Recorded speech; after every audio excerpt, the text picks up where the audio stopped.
Hello, everybody! And for this time, for reals, welcome back to the stream. Everybody's totally in the spots they were meant to be, and it wasn't fucked up before. Amazing. Don't worry about it. It's great. Hi, I'm LB Hakama. We've got the Mystery Squad back together for a Friday the 13th Monster of the Week game that I am running because I am so good at streaming. So good. The best. You're so good at Better. streaming. Oh my god! We're gonna go around and have everybody say who they are playing tonight, starting with Greg. Hello, I'm Greg, and I will be playing your wonderful searcher, Victor Monk, host, and Gadabout Town. All right, Serenity. I don't know if I could beat that. I kind of just want to go with that. Hi, I'm Serenity. I'll be playing Juliet Kane. I am the monstrous. I'm a little guy. I'm a little guy with a little newspaper article just hanging around. All right, and Wally. Hey, what's up, y'all? It's me, Walle. I'm playing Prometheus, the action scientist. It was just a little guy. He was a college professor. We can't all be just little guys. I was just a little guy as a Some of us college have to be professor. important people. I'm just a little guy as a college professor. That's all I am. Awesome. Kujo, who are you? Hi, I'm Kujo, and I'm gonna be playing Floyd Higgins, who's just a little guy. He works at a retail establishment, and he just sells clothes. That's all he does. That's all. He's just a little guy. Oh. You little guy. I look capitalism. I saw a trend and I went for it. This is the last time we're playing with you. Yeah, guys. right. Okay, this is Correct. You're fired. You're all fired. All I'm LB fired. Hakama, and I'm gonna be keeper of secrets for this game tonight. I'm very excited to get into things. We are playing Monster of the Week, which we have played many times on this channel before. But yeah, I'm excited to get into it. With the setting for this game is Jackson Hole, Wyoming, which is located just outside of the Grand Teton National Park in Wyoming, and it's a stone's throw away from Yellowstone. If y'all have ever been there, go to Grand Teton, it's the best. And this game is taking place in 1986. It is totally taking place on Friday the 13th, but not canonically, because Friday the 13th was not in September, which this game will be taking place in. Anyways, one of the main functions of Monster of the Week is the histories and the way all these characters know each other. So let's go around a little bit and talk about your characters and how they know each other. I know, Greg, you and Wally have been talking about your histories a little bit. Do you want to start us off? And maybe, I know that we haven't gotten all of the histories down, so if somebody who hasn't secured a history with Greg's character wants to jump in and give a little insight, let's do that. So, Greg, take it away. Who's your character? What are they about besides being a little guy? Well, I'm not a little guy. I'm a very important person, at least in my own mind. Local TV host. I have a show about cryptids because I am a cryptid hunter. I search for the mysteries. I find the strange, and then I meet them, and then when that actually happens, I'll fill in the rest. I've met one. It was very brief, and then I sort of continued on that. Like, maybe we'll be friends, maybe we'll be frenemies, maybe friends to lovers. Depends on the cryptid. We'll figure it out as we go along. And went to college for basically to learn how to do VA equipment stuff. But ultimately, being there's not a lot of job opportunities. So until I make my big break, I am a parcel delivery person, which allows me to travel around in a van and pick up clues and find things. Sometimes people's packages with really nice hunting equipment doesn't make it to their destination. I don't know what it is. That's what insurance is for. I got the paperwork filled out. don't ask a lot of questions. And in one of my many runnings around town, while I was at the post office picking up a bunch of packages to be delivered, I found a cat, a very, very weird cat, and set about trying to find its owner, and ultimately arrived at Prometheus's doorstep with a weird cat. Yeah. A weird cat. What kind of It was a weird weird cat cat. was it? It was the cat. I would describe the cat like It was cat adjacent. yeah, cat adjacent. It's a cat, but it's like if someone took a bunch of cats and took parts of other cats and made one whole cat. You don't see the seams unless you pet it really close. Yeah. But it just looks like a little patchwork kitty. It's adorable. Yeah, Cute He's little guy. adorable.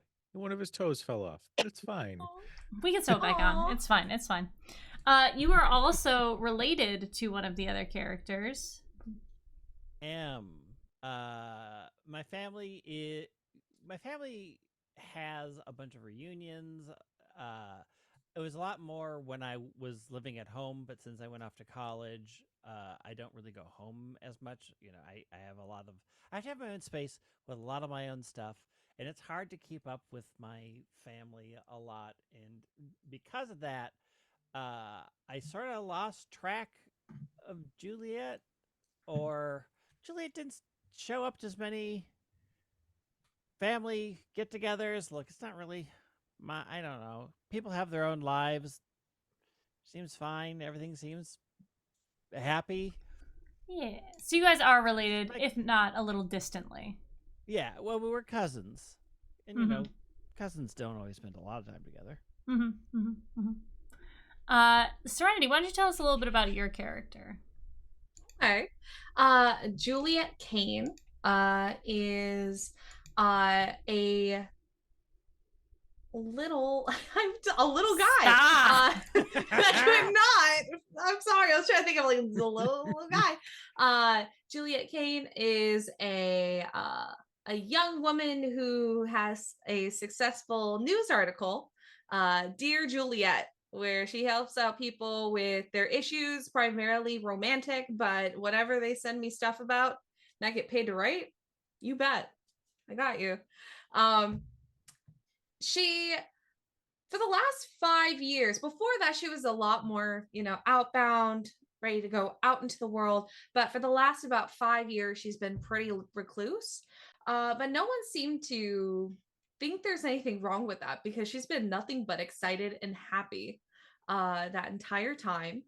And it turns out that a little something happened about 5 years ago. And now she feeds off of other people's energies and emotions. So she has pulled herself in to not be around people as much. In trying to fix this issue, she has come across Prometheus and has began talking with him in ways of trying to fix this ordeal. So for quite a few years, we've been working together trying to make this work. But also, we've become really good friends at this point. So, there was a good friendship involved. And she doesn't really put herself around people who have human emotions. Is that the right way to say? People who can Cool, man. convey emotional energy properly. So really she spends most of her time around them. However, once in a while she does go out. Like one time when she went to go just do a little walkthrough around the mall during some off time, because if people are, having some bad emotions, there's nothing wrong with going off and just taking a little bit of that. And that's where I met Kujo's character, where I was trying to just find something from some retail assistants, trying to just take a little bit, and there was nothing coming from them. So definitely walked past a few times. I wouldn't say we're close, but definitely like whenever I pass by, there's a little moment. Especially you know, as a very bright and happy person.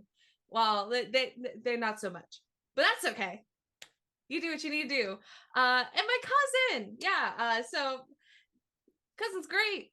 I hope he's doing well. I just don't want to thrust my affliction upon him, so I don't really see him. But in my spare time, I do go ahead and watch a lot of movies, telenovelas, and soap operas because even though it's not quite as much, I can feed off of the emotions of the actors. So I can try to take a little bit there and try to hide out. I love that. And you do know that your cousin lives in town, or at least close, because Prometheus does quite enjoy the cryptid show, right? You do watch. Yes, Oh. I do watch Victor's show, but Prometheus is, you know, just your average college professor, you know. There's nothing weird about them. They're just a very recluse college professor. You know, every single class is held via audio call. You know, he's never there. He has a teacher's assistant that is in the classroom, giving lessons. And he gives very good lessons, lessons about theoretical science and cryptobiozoology, and he's very well loved. But what people don't know about him is he is over 90 years old because he is a robot. See, back in the 1930s, there was a fellow named Nikolai Tesla decided to build a robot, the first fully automated human, and that's who Prometheus is. Prometheus was made by Nikola Tesla to be a being that could go out into the world to explore things that humans can't explore because he's built durably, he's built made from robot stuff. He's a fully automated human, but he was given because of Nikolai Tesla's fantastic, amazing technological know-how that was, squashed by Thomas Edison. He and what a lot of people don't know is he created the first artificial intelligence using his form of passing electricity over airwaves. He was able to create a basis of artificial intelligence that Prometheus runs on, and he's been around for a very long time. He would go out into the world, discover things that shouldn't be seen or things that should be hidden from the world, but just catalog them. And he's known as an action scientist. But because of this, he needed resources to do what he does. So he works with the college here in town, and works more of as I want to say the front of a secret society of super scientists. You know, the college is it's a front for a secret society of super scientists that train people just like Prometheus to discover things in the world. It's a well-accredited college. People go there. You can get your good all your credits and your diplomas. But if you show an interest in certain things, then Prometheus notices you. You will have a chance to join the faculty staff, as it were. The Brotherhood of Scientists. The personhood. We'll workshop it. Wonderful. Kujo, give us a little bit about what your character is, and I just realized we only have one human in this group. True. Really? Yeah. So, and it's not a mundane. It's fantastic. It's true. I'm in danger. Hey, I'm Floyd Higgins. Let's technically I've been I'm 32, and I'm got a wonderful life ahead of me in this retail establishment. I keep forgetting the name. It's just sort of Shirt off your someplace I back. can shirt off your back. Thanks, manager. Yeah, no, super passionate about clothes, I guess. Okay, fuck that. I got here like 5 years ago. I picked a body. This was it, and I'm gonna be real. You guys are weird up here, and it's really throwing me off. I'm trying to make some connections, and I think I made one.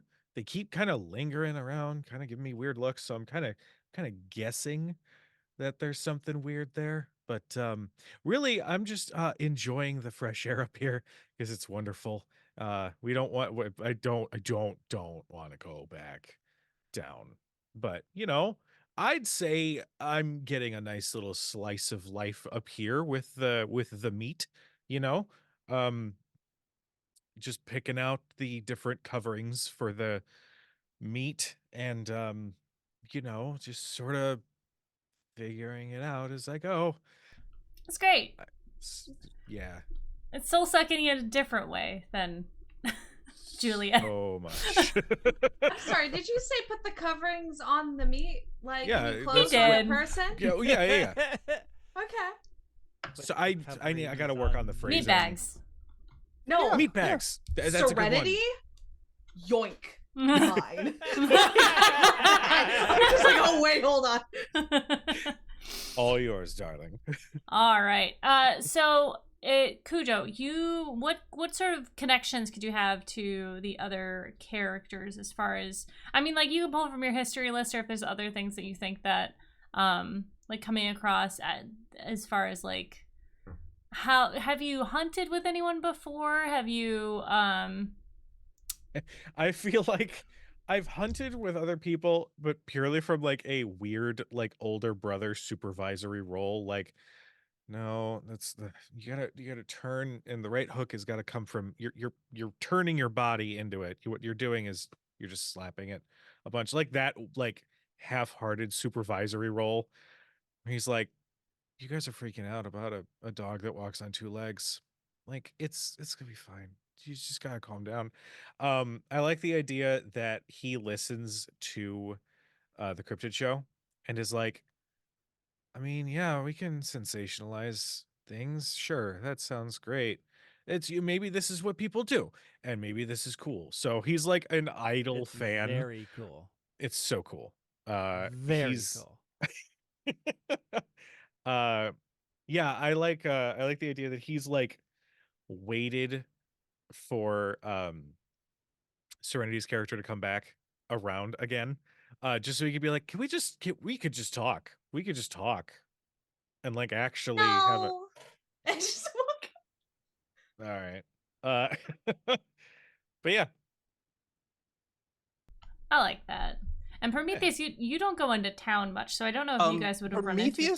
Prometheus goes into town, but he's always wearing like trench coat and hat. But thing is, because the people who are in this is a small town.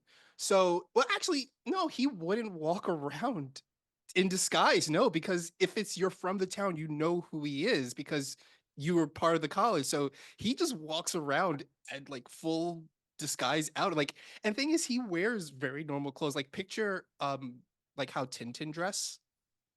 He just wears nice clothes. Like he wears sensible clothes, wears khakis, a nice little button-up shirt, and he'll have suspenders and everything, nice loafers, and he's walking around town.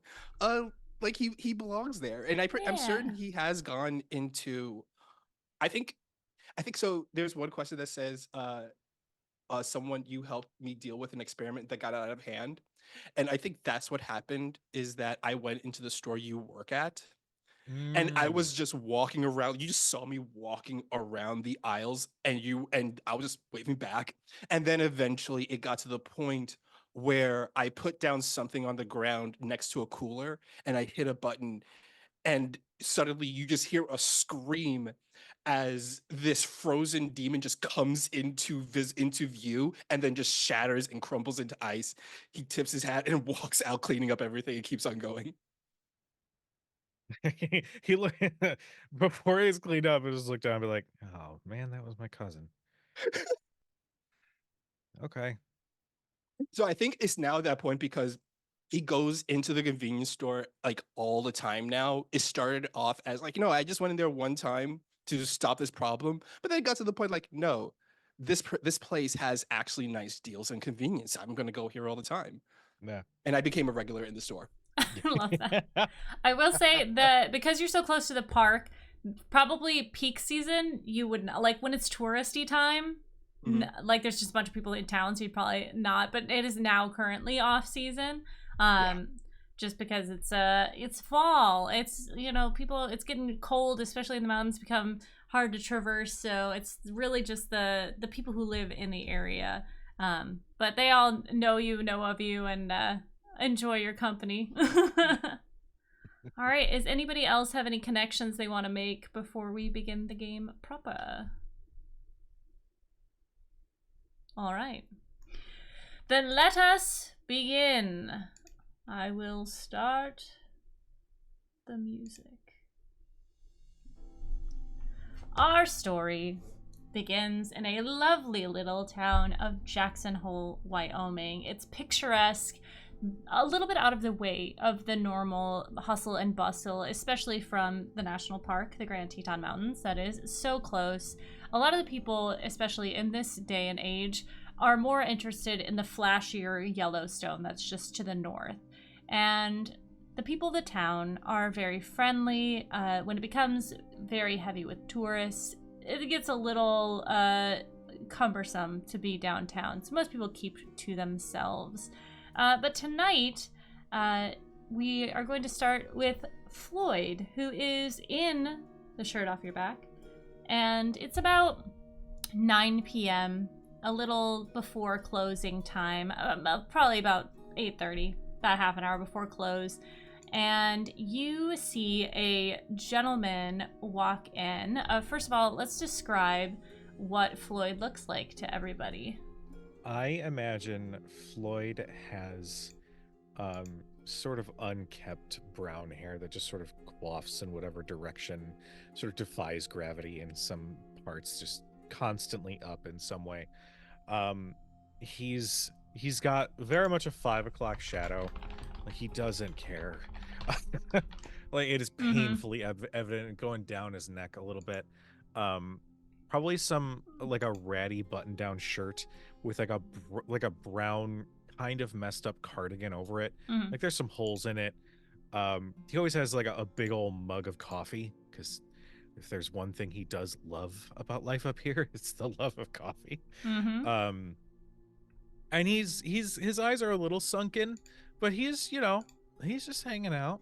It's just, he has this air of go away on him, but he never really puts that out. But yeah, he'll probably be like behind the counter just sipping the cup. Yeah, you see a gentleman walk in with the brown fluffy hair that's almost like a shag is what we'd see it as now. He seems new, someone you don't see all the time in town, so someone who must be moving through in some way or another. And he's kind of looking at your wares. He's got a pack on his back, like almost a military style bag, and he's going to kind of shoulder his pack and move up to the desk, and he says, "Hey, I saw that you have this like red sweater vest.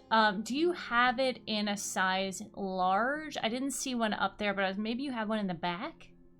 Does it have to be red? I mean, I guess not. Kids like bright colors, right? So I was thinking that something bright, but also warming, but not too warming, because I want to keep my arms free, because I'm working at the camp this summer, or this fall. So I want to make sure that I can have my movement free, but still keep my core warm, you know? Yeah, I mean, I get it. Yeah, hold on. Just sort of awesome. Lackadaisical, like sort of drag his feet a little as he goes into the back, and he's just he still has the cup in his hand, and he's barely giving an effort.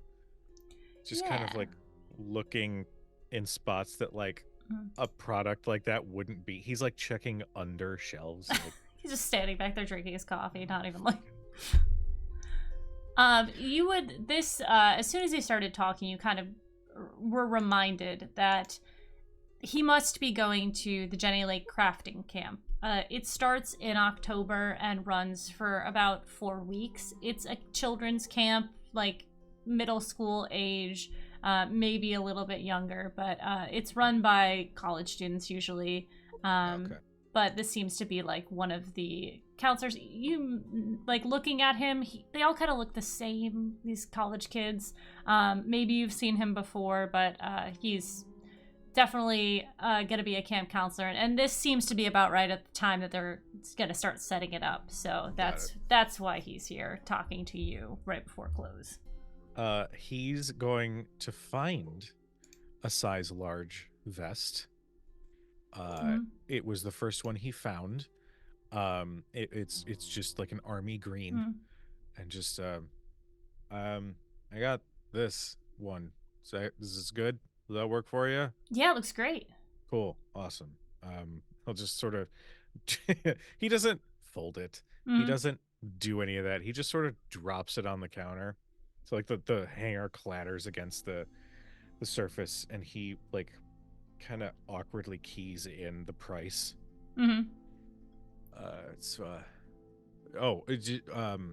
Did you want, I forgot, they keep telling me to ask this. Do you want to sign up for our membership program? I think you can save some stuff if you want. I guess if you don't want to give that much stuff. I mean, what do I get with it? You just don't have to give as much money when you need stuff. So. Oh, well, like that sounds like a great deal. Cool. Damn it. You're really selling it. He starts digging through to find the form. All right. Just need you to fill this out. There's a pen. Here you go. And while he's offering that, there is something with this particular playbook where at the very beginning of the session, I have to roll weird. Yes, that is at the beginning of the mystery. Oh, at the beginning of the mystery. Yes. Oh, just so, kidding. I mean, you can, but the mystery hasn't begun. Okay. Well, you Not know what? quite yet. I'm gonna wait then. Wait for the mystery mister to do his thing. All right.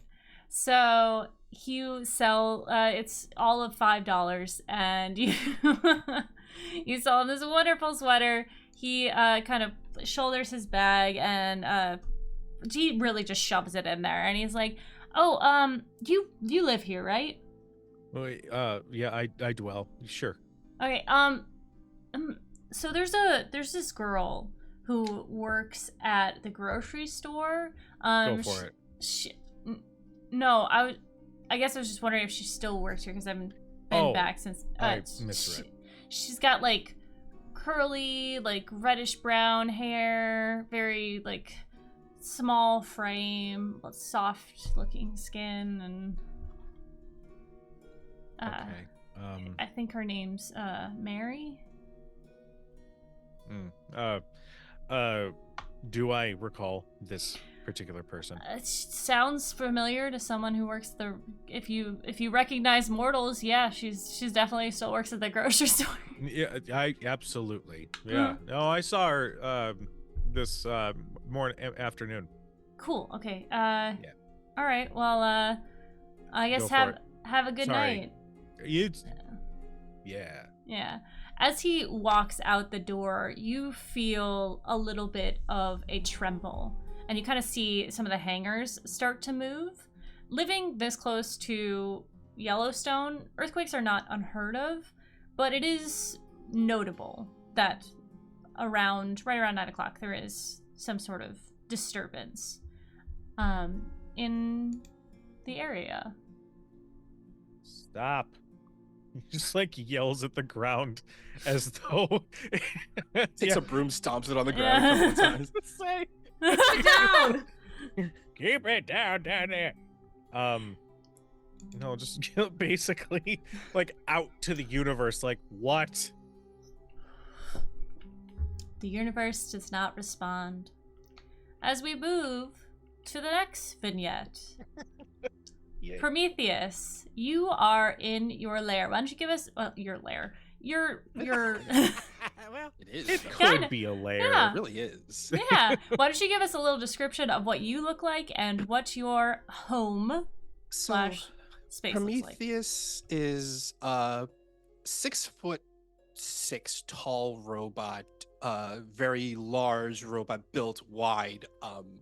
But they are very rounded, like soft, looks very soft and formless. Very soft and like. I guess the best way to describe him is if you had someone who was 6 feet tall and 250 pounds and they were just a power lifter. That's the shape of the body that he has. And he wears human clothes all the time over himself because he likes wearing them. And as to his character,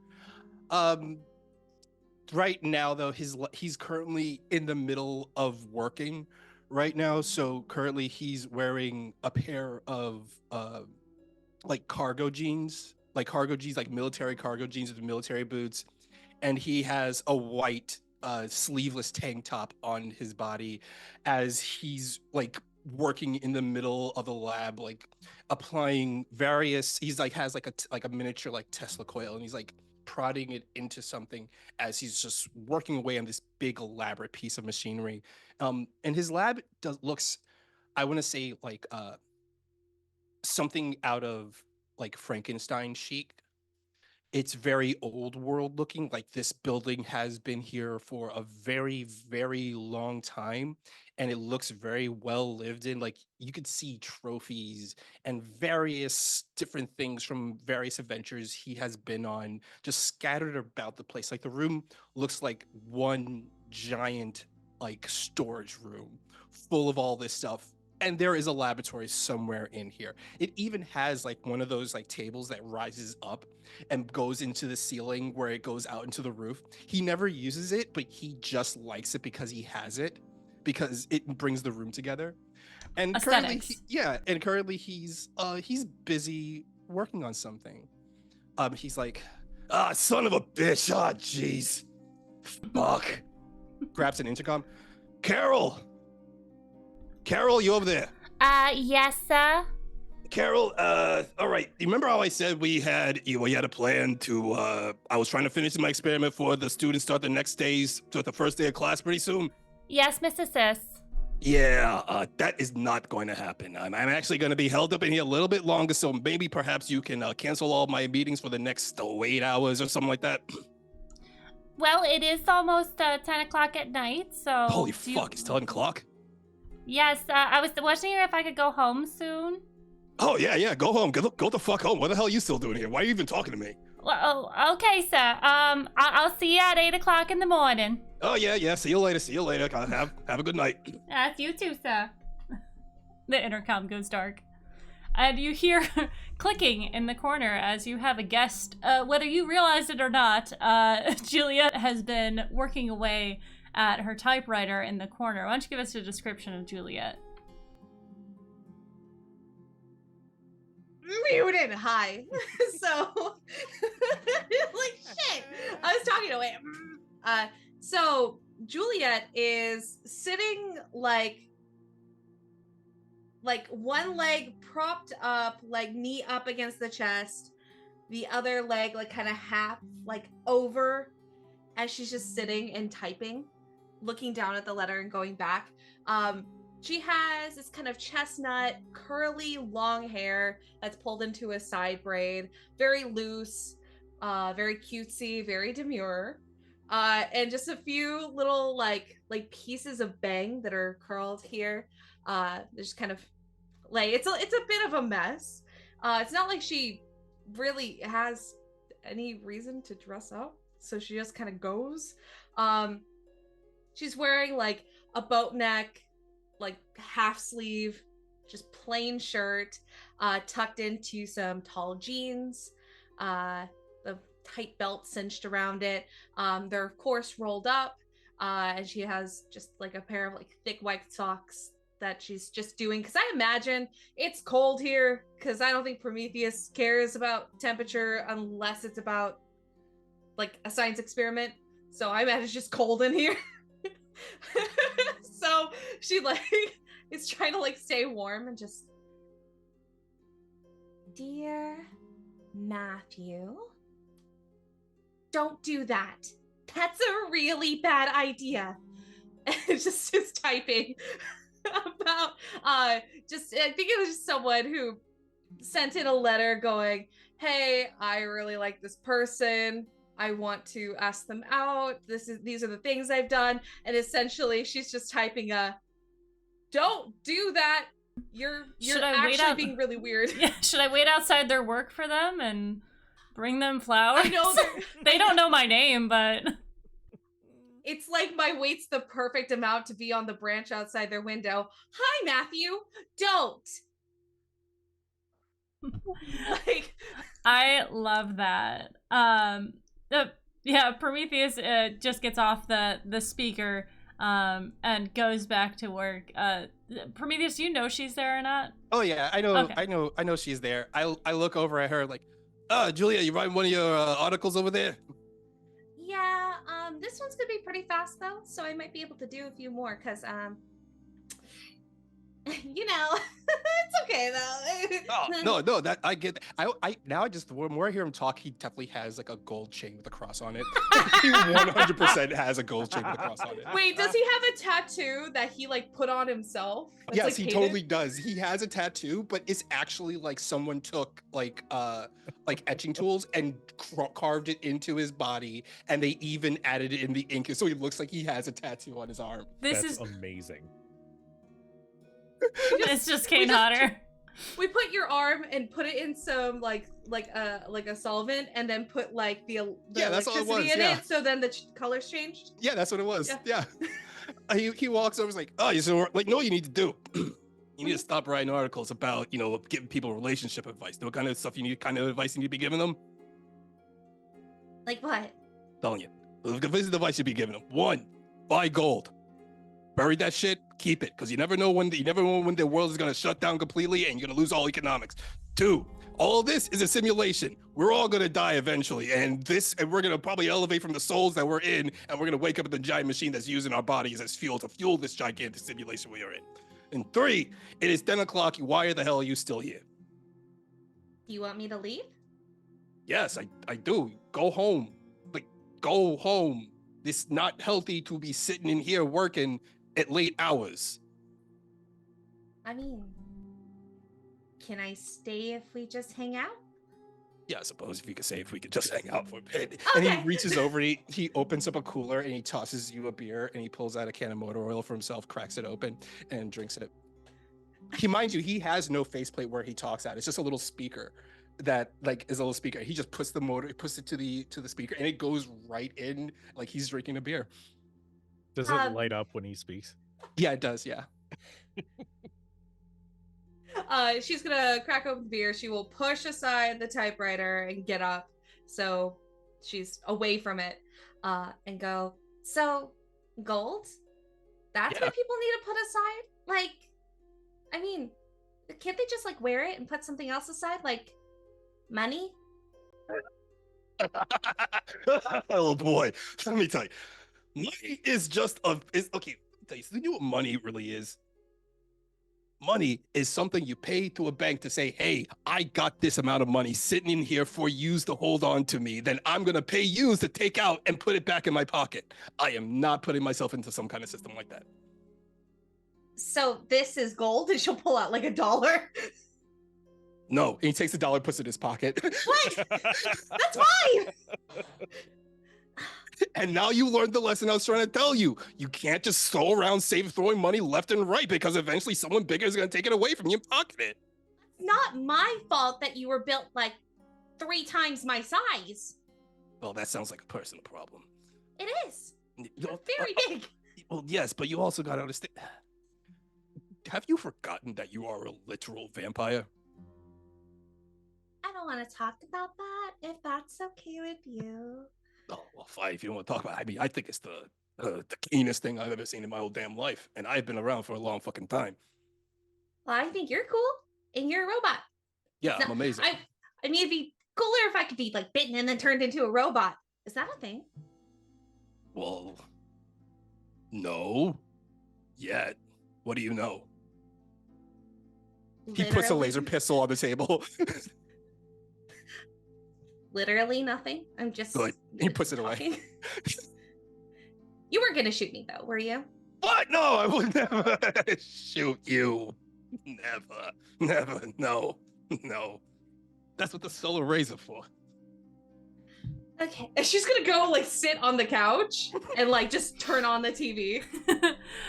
There, you do have kind of papers everywhere, and you see there's one of your letters that has gotten kind of mixed out of the group. And as you pull it up, it's a Dear Juliet that came in fairly recently. And it reads, Dear Juliet, I live in town all year round, but I have a huge crush on one of the counselors that work at Jenny Lake Crafting Camp. He's tall and handsome and is really good for the kids there. I only get to see him for the fall season when he comes to town. I'm really shy when he comes into my shop. I can barely talk to him. I am desperate to get any kind of confidence to talk to him. How can I get the confidence to ask him out?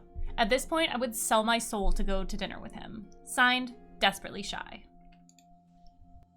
So as she sits down, she reads the letter and goes, if we talk about this letter, can I write back? Because technically we're hanging out while I'm writing. It's really good and it's really nice. You said that we're going to use this time to hang out and not to work. Okay, well, hypothetically, if someone had a crush on someone, Oh, is it who you? wasn't I mean, around- look, really, you know, that young gentleman down at the store, he is really cute, and I think that he'll be perfect for you. the one that's holding a coffee cup all the time? Yeah, that one. He's a nice looking guy. He's your type, right? You know, the slovenly type. He's got a weird thing about him. I can't. The energy, it doesn't. Oh, I can't take it. No. Understand completely, but really, if you have a crush on someone, you know you can always tell me directly about it. I It's will not. not laugh at you. I don't know anyone. I know you.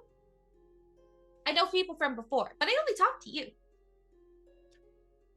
We're gonna have to talk about that later. But you know, why don't we talk about this letter? So hypothetically, this person has a crush on someone they only see part of the year. Now, keep in mind, I will add at the end, maybe they should get them a gold gift that they can bury in their backyard. No, close I'm the tab. listening. Yes, that's good. That's very good. Development. Uh-huh. But they're saying something about selling their soul. I don't think they understand that they can actually do that. Wait, hold on. Wait, sell like actually selling their soul, or is it like a metaphorical kind of thing? Well, it said I'm 100% serious. Like look how serious it is. There's underlines and like it's written in like gel pen. Oh shit, this is gel pen. Yeah, this is 100% serious. You know what we should do? I think we should what's coming on tonight? The game is over anyway. All right, you know what? We missed the Mets anyway. Let's go check out this. Let's go to this address and let's check it out to see if this girl maybe needs some in-person help from the person that she wrote this letter to. Your assistant walks in the door. Hello, Mr. Thith. I'm just checking out, but I wanted to remind you, because I know you forget what day it is. It's Friday.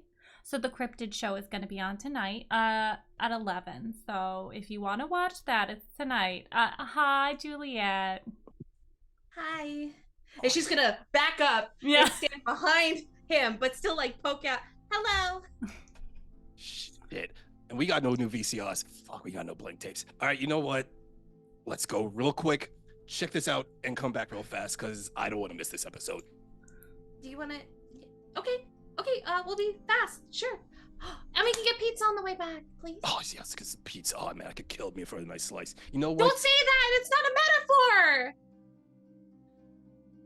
Yeah, remember? Yeah, I was going to talk about no one has better slices back home in Brooklyn, but hey, I mean, yeah. Let's go check this out. All right. You guys do go check it out. The house is very typical. You spend about 20 minutes there. There's not much to be said. There is a young girl with like chestnut, almost reddish hair. She is with her family. And she seems to be like 18, 19.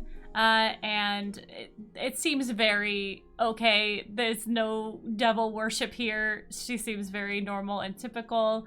You grab pizza on the way back just in time to catch the show. Which, Greg, what is the name of your show? The name of the show is Beasts Beyond Belief. I love that. Why don't you describe Victor to us and what sort of this setup looks like for the television show? So, since this is a local upper channel show, not network, this is when late cable, but right before cable became out, when you would just like tune into the weird channels. So the set is very Spartan. It is just a desk. There is on the wall a thermometer that has a bunch of dollar signs on it and numbers, and there's a little it's moved up a little bit on there.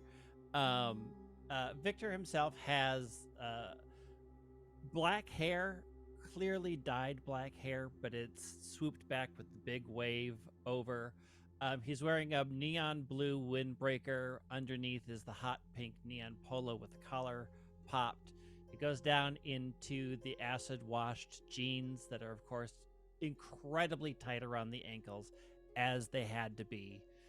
No socks and a grubby-looking but well-loved pair of Vans, the black and white checkerboard ones, which you can't see on camera because he's sitting behind the desk. And he looks over. Okay, okay, 5, 4. The light clicks Welcome on. to Beasts Beyond Belief, your weekly cryptid and other wild things show. Now, I must again stress, we've had this call a number of times.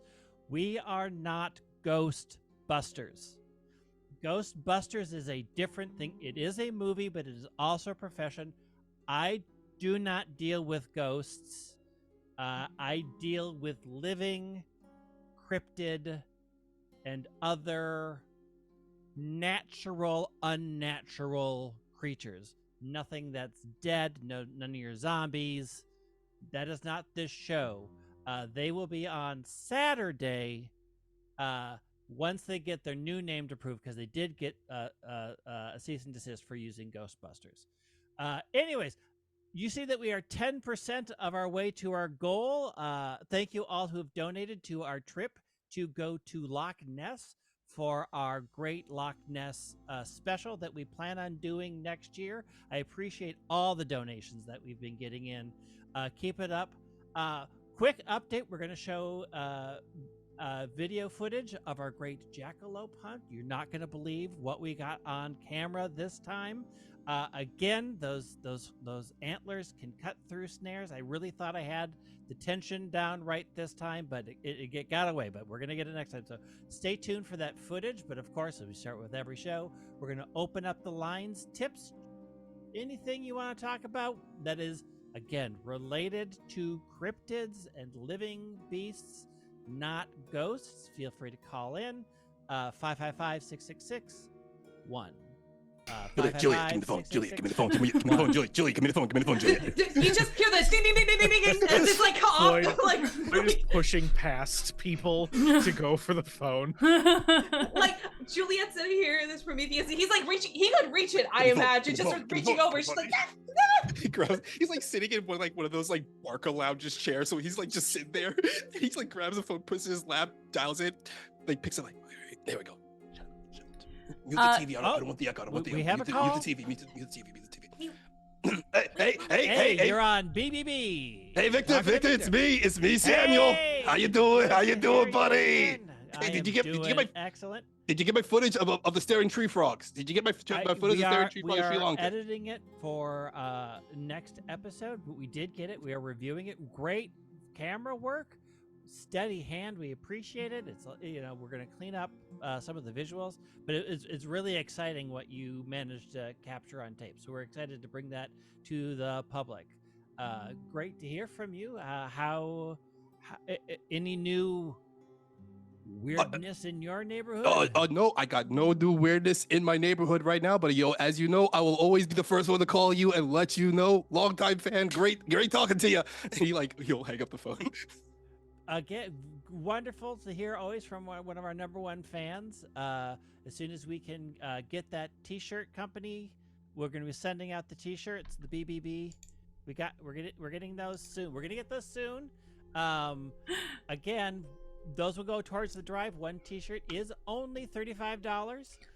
Real bargain. At $35. I think we have another call coming in. I think we have another call. All right, you're on BBB. This is Victor. Hello. Yes, I go by Concerned Critter, a long watcher, first time caller. Good to be on the air. First time callers. I just wanted to talk about the reports that were coming out of Chernobyl. Earlier this year, there was talk of a winged creature with red eyes. I'm wondering if this might be the Mothman showing up fucking Mothman. before a disaster. Fuck is that? So it could be a mutated offshoot of something that already exists. I do not believe that it is the actual moth man, or maybe moth person, because we don't really we haven't captured a moth creature to really determine if man is an appropriate yeah, of course, we want to be respectful. Yeah. Mothman is native to West Virginia and is not heard of being in Chernobyl. But given the recent troubles that have happened, and our hearts go out to the people that were affected by the terrible situation there, we are unsure what such an event will do to the creatures in the area. Is that something that creates cryptids? Is that something, per se, a genesis point to whole new creatures? Again, that trip over there, once we know that it's safe, that is going to be one of our next fundraisers, provided we are able to get safety protocols, get clearance. It is a highly tense situation, but there are a lot of interesting and intriguing reports that are coming out as a direct result. So while I don't necessarily think it is the Mothman who has maybe traveled from West Virginia to that area for reasons, I do think it could be a new creature. But that is a very interesting point. Thank you for calling in. We do have new calls coming in, so I'm going to go ahead and let you go. Thanks for calling in. Hope to hear from you later in the show. Thank you very much. Yeah, thank you for calling. In the next line. Welcome. You are BBB. You're talking to Victor. Kujo. Hi. So I've called a couple times, and the stuff on my shelf keeps moving by itself, and I can't help but feel that there's a ghost in my shop. And I know. All right. So I did do the disclaimer at the start. We are not ghost busting at group. We don't deal in ghosts. While it is very likely that you may have some sort of angry spirit, well, if you know about the angry spirits, Saturday night when that show, what are they called? Maybe it was Spirit Chasers, Spirit Ghost Facers. Ghost Facers. That should get that. You'll want to call Ghost Facers tomorrow night. No, I can't do tomorrow night. I've got poker with the guy. So do you have any info on this? And he's covering it while laughing, watching the show. Unfortunately, again, we don't deal with things that are dead. And while I appreciate that you are concerned, I would have you contact the experts. And thank you for calling. We're going to get to our next caller. As you switch over to the next caller, you hear a pounding on the studio door, the door that goes to outside. There is a light that is outside that shows that you are on the air. And in a town like this, most people will come to the radio station or the TV station anyways. But there is this desperate pounding at the door for a moment. See that the lines are empty for the moment. If you're calling in, please wait. We're going to go to a quick commercial. Again, Tim's Tires, a sponsor of the show. Watch their commercial. We'll be right back in about 3 minutes. Listen to Tim. For the rest of you, the light goes dark on one of the cameras, but as you are not currently paying attention to it. The other camera is still live. As you are you going to investigate the door? Yeah. You like, who would interrupt the show? You Walking get up over. and walk to the door. The camera follows you because the producer's like, no, record this. This is good. And you open the door and you see a young woman sort of falls into your arms. She is covered in blood and she is crying, full of fear and anxiety. She looks like she's been running. She's covered in sweat and tears, and she is just in your arms, like incoherently crying and saying something. Dude, gross. You have to help us. There's something in the camp. Okay. What? Okay, come in, sit down, start from the beginning. What camp? What did you see? The camera turns to the actual producer, for those of you who are watching, and they just go like this, and the feed cuts. That was my favorite part. Fuck. Aw. Trying to call into the show. Like an Well, she angry was- old man. He takes the phone, tries to call Wait, in. wait, wait. Oh, I was calling. I'm calling too. I'm trying to figure out what's going on. The lines are busy as you call back in, and they do not seem to be picking up for the moment. Well, they ain't picking up. You just want to go? I mean, I hope he's okay. He has to be okay. Man, I was gonna prank call that show like 5 more times before he was done. I mean, Julia, if you notice, the lever on the side of my chair right now is put into the wheel position. That means after this is over, I'm going to be watching wheel. Okay, the lever is one pull away from the wheel. Prometheus, this is my cousin, and if you don't do this, I will move it into the different position. He pulls it back so like they'll drop, like drops down, and it's a bare normal chair. It's like, all right, let's go. Let's go check on your cousin. Wait, that's your cousin? You didn't tell me he was your cousin. Yeah, well, I thought it was more fun if I I don't know, thought like a birthday thing. I'd like get you to meet him or something. I don't know. You were going to give me by my birthday? Oh, fuck, that's a great present. You know, remember, save that one for later. That'll be a fantastic gift. Oh, Well, I can't now because you're gonna meet him now. I'll pretend I'm surprised. Okay. Floyd, if somebody is walking through the store looking at stuff, he's just gonna approach with the keys and just be like, hey, I have to go yell at the TV station. This one locks the door. Just place is yours. Okay, thanks. I'll just leave the make sure you money on clean the up. cash register. Okay. Sure, yeah. Yeah. And he'll just like storm, like speed walk out. Kujo, why don't you go ahead and roll me your beginning of the mystery move. Oh man, I have to figure out what this result is. That is a 7. Okie dokie. So your move, Boss from the Beyond. On a 7 to 9, they ask you to do something complicated or difficult. You get to ask them one question from the investigative mystery move right now. So how does your boss get in contact with you? I imagine, in a complete antithesis to Floyd's presentation, Floyd gets the most like aggressively like loud and intense message from the man downstairs.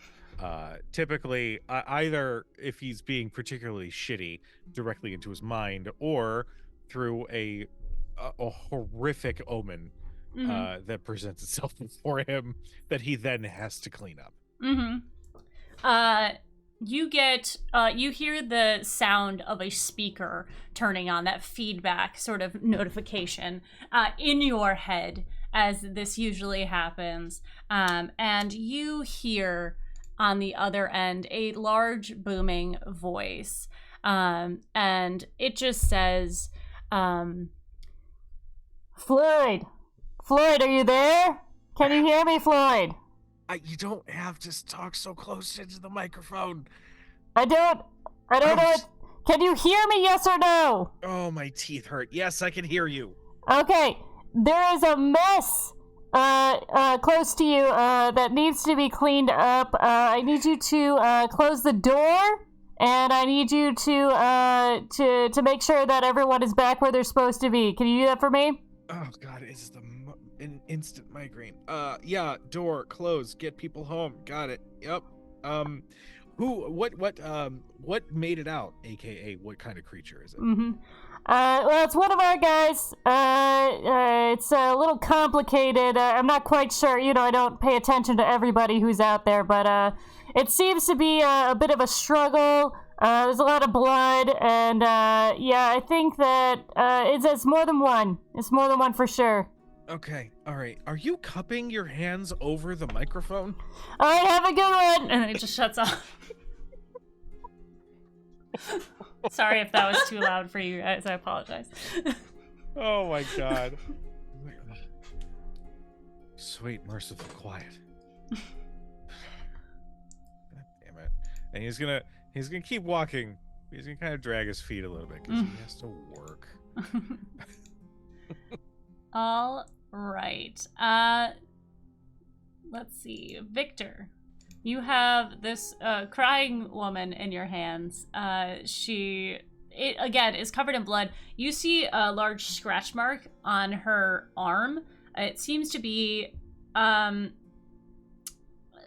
unnatural in like the type of claw. It could be a bear. It could be like it doesn't seem right out the gate something unnatural, but you do know that a lot of cryptids have claws, and they have things like it could be anything, but it doesn't right out the gate seem like, oh, you got stunned by a laser or something like that. So she's kind of moves over to a chair and is just trying to gather herself and get her breath back. So I come back having used the water cooler into the little paper cone, tiny thing of water. Brought it over. Okay, so let's start at the beginning. I'm Victor. You are? I'm Janet. Okay, and Janet, you work at what camp? There are a lot of camps. It's lousy with camps. It's the one at Jenny Lake, the crafting camp. We were setting up for the kids. Oh yeah. I was gonna say that doesn't start till October. Yeah. And you were attacked? Yeah, I didn't see what it was, but it was, I heard some sounds, and then I looked over, and I was with one of my friends, and I just saw her get pulled away, and then I started running, and when I was running, I found a body of one of the other counselors who was there. I mean, we've only been here for 2 days, and I don't really know everybody, but her leg was like bitten off or something, and then I just started running, and I felt something grab at me, and I just fought it off, and I started running, and this was the first building I saw, and the red lights just kind of pulled me in, and we have to call the police.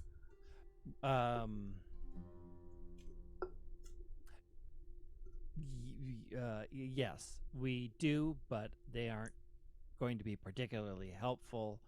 But since there are bodies there, we should probably call the police. Boy, do I wish we had some sort of national emergency number to call. All right, you sit here.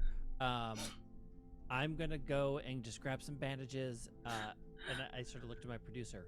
Okay, one, put the tape in from last week. Just run it. Put up a little placard. Make something. I don't care. Okay, I got it. I got it. You handle this. And then, call the fire people. They're the ones that are closest. Okay. I mean, they can do something about dead bodies, I guess, if they're really there. I think I'm gonna. Are you living at the camp? Is that where you're living? Yes, yeah, no, we're all staying there. Okay, well, I guess I'm gonna go back to the camp to get your stuff and then get out of there and then... No, you can't go there. There's something there. I mean, that is what I kind of... That's what I know how to deal with those things. So if it is like a cryptid beast, I can help stop it from attacking, but also, you need a place to stay. We'll get your stuff. We'll check it out. I'll get you to a hotel. You can lock the door. You can barricade the door.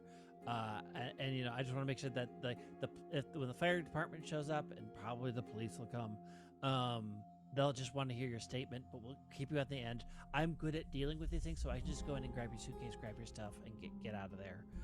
Okay, if you're sure. I was in the third. There's a big 3 on the door, and then my bunk is like the second bunk back, the bottom one.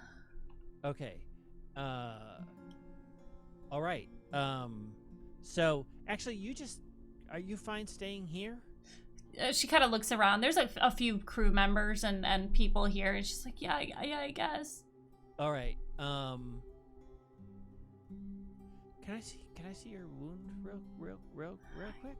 She kind of takes off the bandage and shows you her arm. I want to sort of just examine that arm to see if I recognize like if it's going to give me any sort of hint as to like more of what the beast. Yeah, you can see very clearly there are 3 very prominent scratches and one that is a bit smaller. Kind of her arm could not contain the full whatever this is. It's just not big enough. And you can see that it seemed to have gripped in at the base and then sort of not pulled through all the way, like it was it pushed in and then was pulled off. So it is deeper at the impact zone.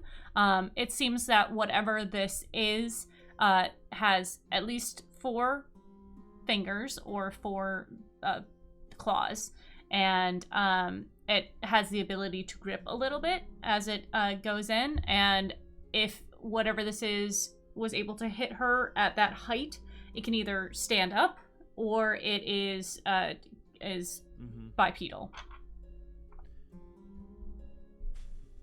All right. All right, stay here. That doesn't look like a mark that will necessarily transform you into a monster. So I don't think it's necessary for you to be locked away for the evening. Nothing. Just sit here, take care of it. They're gonna take care of your stuff. I'm just gonna grab my bag of my equipment over here, and then I'll go up to the camp. I'll get your stuff. I'll meet the fire department and whoever else managed to show up, because my producer called them. There's a thumbs up. She's on the phone. And I'll be back. And you have nothing more to worry about. You're try to.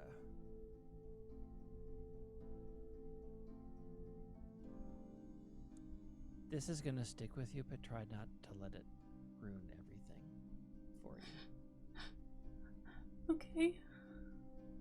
And you're in shock now, and then it's gonna get real bad in a little bit. But you're gonna be okay because you survived, and you did your best. Okay. All right. So your shoulders relax a little bit. She's still quite in shock, but your cameraman comes up to you, Tim, and he's like, "Do you want me to come with you? Is this a recording situation? I could get the handheld." I mean, I got the handheld right in mind too. Okay. I have a strong feeling that I'm not going to be up there alone. And look, they have phones up there. If it feels safe and like really good hunting, I'm going to give you a call and have you drive up with the van. I'm going to take my motorcycle up. Plus, we're going to wait. Like, if the police and the fire see us with the camera, they're going to get me the hell out of there. So, right? Yeah. No. Obviously. Yeah. So I'm going to have to like just do my best to remember how that stupid camp works. Yeah. And then hopefully when I can get them and get them out of there, I'll give you a call and we can do some good footage. But again, we're gonna have to this is gonna be a future episode, because like if it's really a bloodbath up there, like that's really in bad taste to do it like next weekend. Yeah. So maybe like 3 weekends. Yeah. No, at least 3 weeks. Yeah. At least. I think that sounds good. So yeah, stay by the phone. Mhm. I'm gonna go up there and I'll do my initial searching around and the deal with the cops and all that bullshit. Got you. Okay. All right. All right. As everyone is going to meet up, probably right outside the TV station, I think this is a good spot for us to take our little break before we all get together. So don't go no place unless it is to grab food, grab a drink, grab a friend. Do a little stretch. I think we should stretch out our backs today because it's been a time. So try and get as low as you can, reaching for your toes, and then reach for the sky and do a little twisty twist. We'll be right back. Bye!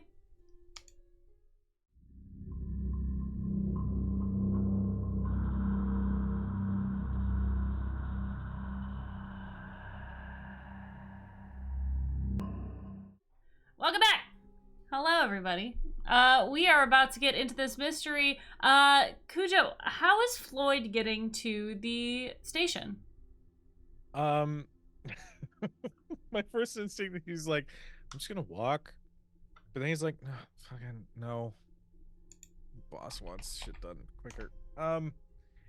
He's just gonna look at any car that's driving by, and he's just gonna like wave awkwardly.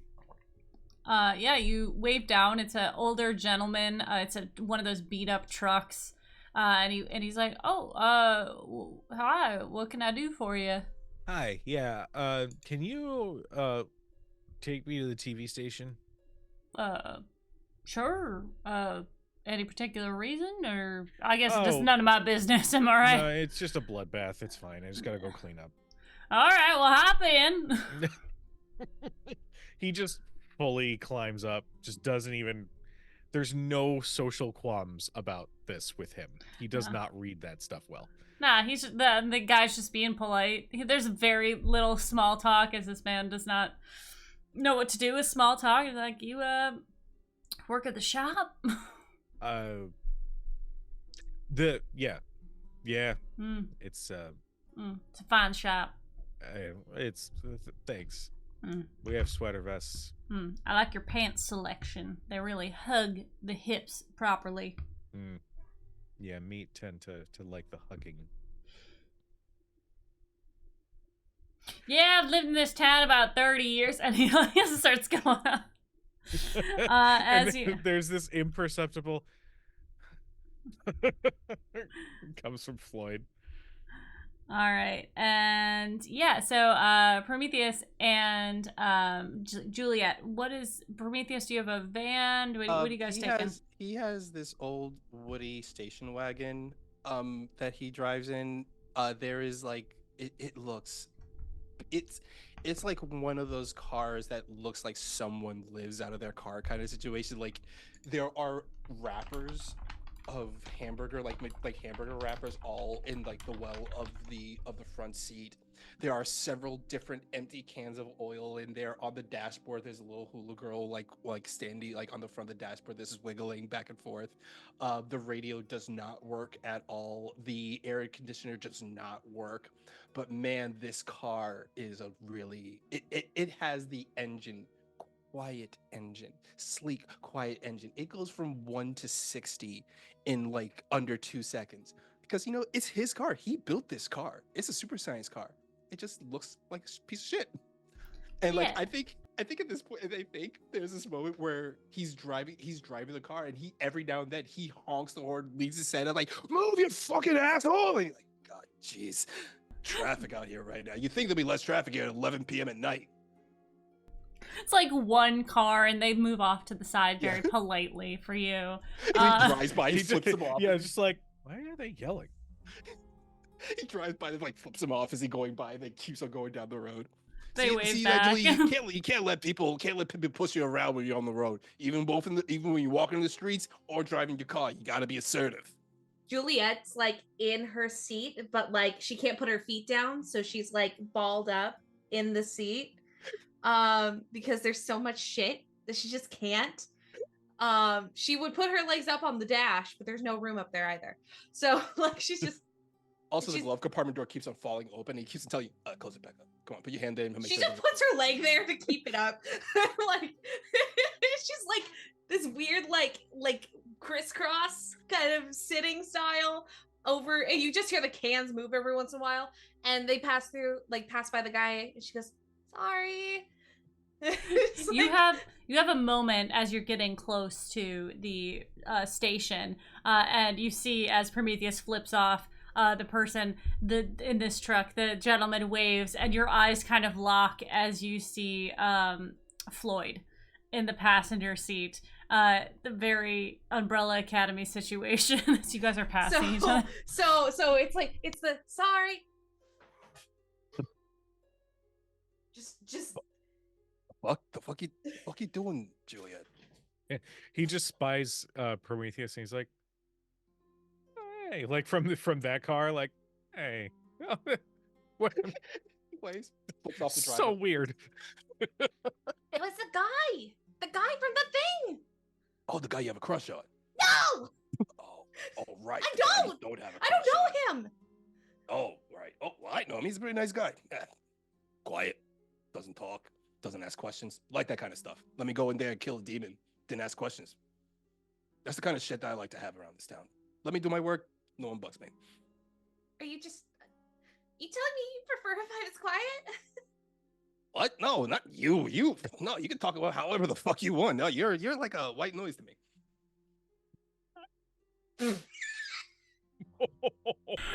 I don't know if that's offensive or good, because I have auditory processing problems, and I enjoy people like that. My partner's like that. He can talk about anything for any amount of time, and it makes me so happy. I'd like to put for the next game that we have, put Juliet Kane, asterisk white noise. Wait, no. Noted. I will make a note of that. Yes. Thank you. No, do you think he's going the same place? Cause it's 11:30 and no one goes anywhere at 11:30. Probably. I mean, the station doesn't look too tab far away, and they're on the same road. So, yep, probably they are. Why you want to go talk to them or something? Because I mean, we're No. kind of in a rush. I'm not pulling over. No, I don't want you. I'm asking if we're gonna end up in the same place because I already have to deal with So my you want me to pull cousin. over? Do you want me to pull over? No, please Right don't. then. Please don't. Please, it's fine. Let's get going. Why are we debating this? Why are we debating? Do you want me to pull over or not? I wish just- I was one of those teleporting demons, so he could just appear in the backseat. Like, what are you guys screaming about? There's no room. There's no room for you to get in.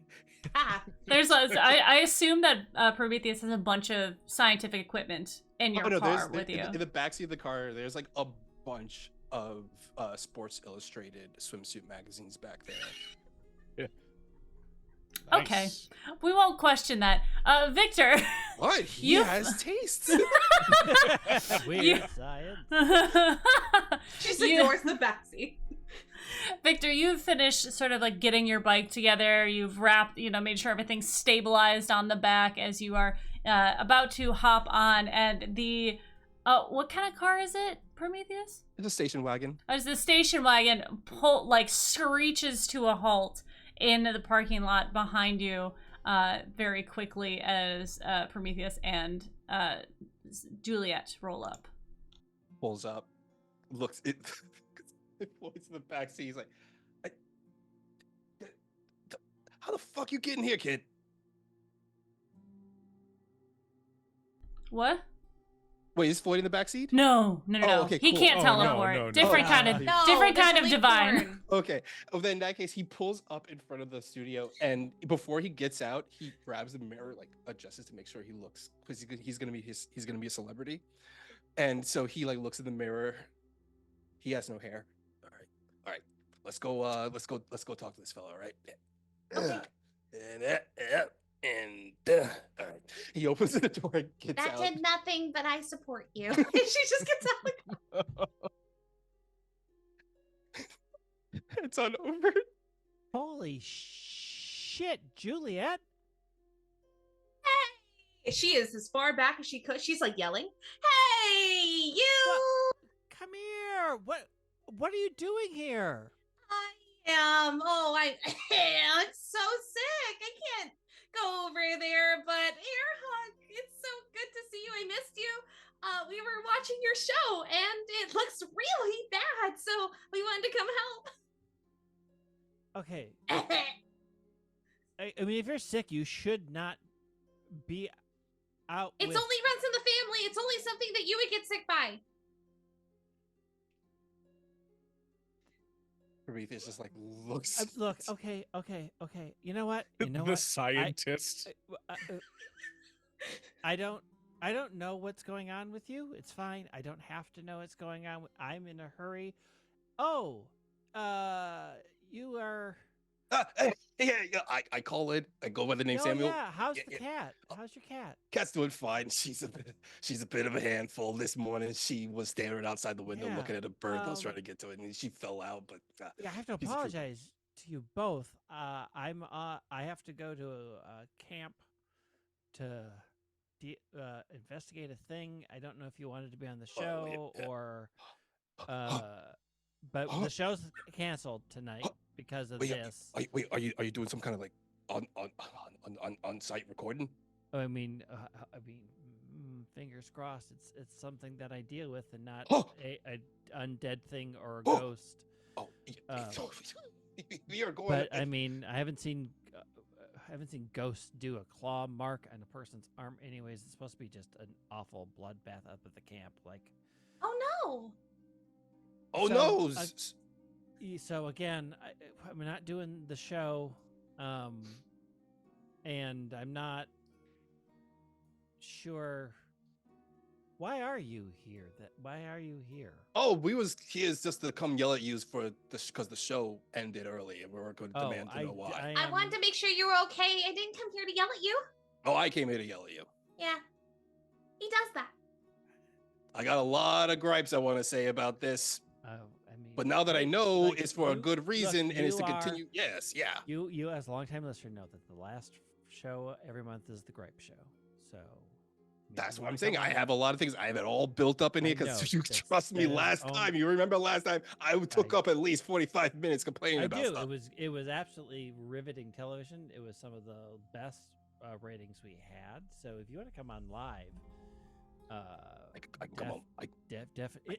Anyways, we're running out of time because the right, yeah. police and the fire are going to go collect the bodies, and I kind of need to look at them to determine if this is an actual beastie or something not within my purview. And also, kids are dead, maybe. Oh. I'm not 100% clear on Oh. exactly what happened, but I think I do need to go because I said I would. I'm thinking this through. This is probably the dumbest thing I've ever done. But anyways, I'm going to go up there. Well, now hold on a second. If it's anything involving getting there before the cops, and then I'm definitely down with it. Why don't you hop in the wagon and we'll drive you up there? You can take the front seat. No, I mean, I got my motorcycle. Oh, okay. See, he got his motorcycle. Just follow behind us then. All The right. truck pulls up as Kujo is let out out on the other side of the street. If he sees the truck pull up, he walks over to the car, opens the front door, reaches in, grabs like a crowbar, and waits to see what happens. The driver waves to everybody, very Waves back, friendly, one hand and behind the then, door, the and then crowbar. drives I'm assuming off. I know who that is. Yeah. And yeah, I he was was- just say, Floyd is like mid conversation and very casual, like totally like figured out a way to have small talk. At least Floyd's version of small talk. So as he's climbing out of the car, he's like, "Yeah, no, man, she's in hell. I'm sorry. You know, it's kind of, I guess, meat doesn't like hearing that. Mm. But yeah, she's that definitely- is difficult to hear. But I understand your perspective of it. Thank you very much for that. No, It was very kind of you. I mean, hey, you know, we all go there someday, right?" He kind of like laughs a little bit, but uncomfortably, and all right, have a good one. And he like Yeah. closes the door behind you, drives off. Bye, meat. Closes the door, puts the crowbar away. No, who are you? Wait, you're that guy Hi. that works at the store. Yeah. That's hi. Hey, I know that voice. Lloyd. No, you don't. Wait a minute. I Hold on. am from the Look, UK. I don't Look, again, as I explained to my cousin and the professor, I'm sorry the show had to end early. I'm sorry I couldn't keep you entertained on your shift while you crank called us. I apologize. Again, the last show of the month is the gripe show. Please save it until that. Anyways, why am I explaining this to any of you? We have to go. Yeah. Dead bodies at a camp. Absolutely, 100%. We going? Yeah, we're going. Yeah, I'm going. Okay. Why are Wait, you why going? are you going? I have business up there. It's like cleanup duty. I mean, my cousin's aunt's Are you a friend. Fed? Are you a Fed? Because if you are a Fed, you have to tell me. I haven't Otherwise, fed it's today, entrapment. if that's what you're asking me. What was that? I wasn't. I mean, if you're Okay, a federal agent, you okay, Okay. We're putting a pin into and putting on the board your whole I have business up at a kids camp in the woods where a bunch of people died. Hey, I 'Cause don't you like the work- insinuation. You Okay. work at the store, Yeah. and then suddenly Yeah, and then suddenly some of my relatives come out and cause a bunch of shit, and then I'm the one who gets Oh. the fucking, police siren in my head going, hey, go close the door, make sure they get in. There's more than one. Okay, your family? Is this like a Manson family type of a thing? Are you from a line of serial killers? Is that what you are now admitting openly while I don't have my camera running? I mean, I think some of them would be considered serial killers, but not in the way you think. It's just, I don't know. They just have a little fun from time to time. And plus, I mean, come on, it's just meat. What's the problem with that?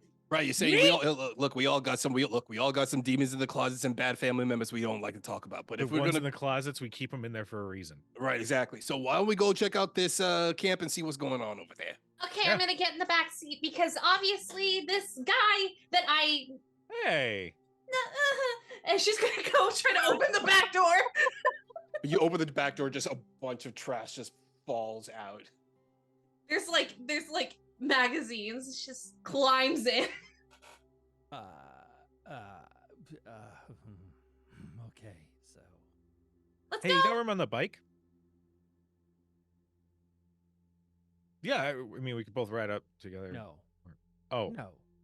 You just admitted you're part of a serial killer family, or worse. I mean, we also like cool things. You know, This we is watch not- your show, and we are And avid you crank fans. call that show, so I don't exactly consider you a fan. Anyways, get in the station wagon. At and least we get you some entertaining television. And he says as he gets in the car. I don't need your help, serial killer. I have excellent ratings, thank you. Prometheus is sitting inside the car with Juliet. Looks back at the. What are you? What? They're gonna. They those- are? They're totally gonna. There's a whole thing. There's a vibe. There's a He'll vibe there. climb into the car at this point. What are you guys talking about?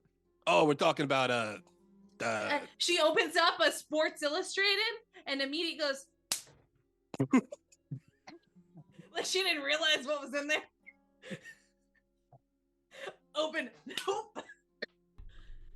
Nothing. Okay. Well, yeah. Can I just ride with you guys up there? Oh I yeah, guess. sure. Let you know radio does not work and the AC is broken, but hey. Yeah. Also, if you're gonna sit in the front seat, make sure the glove compartment door doesn't fall open. Oh yeah. Okay. Sure. Yeah, just put your hand there.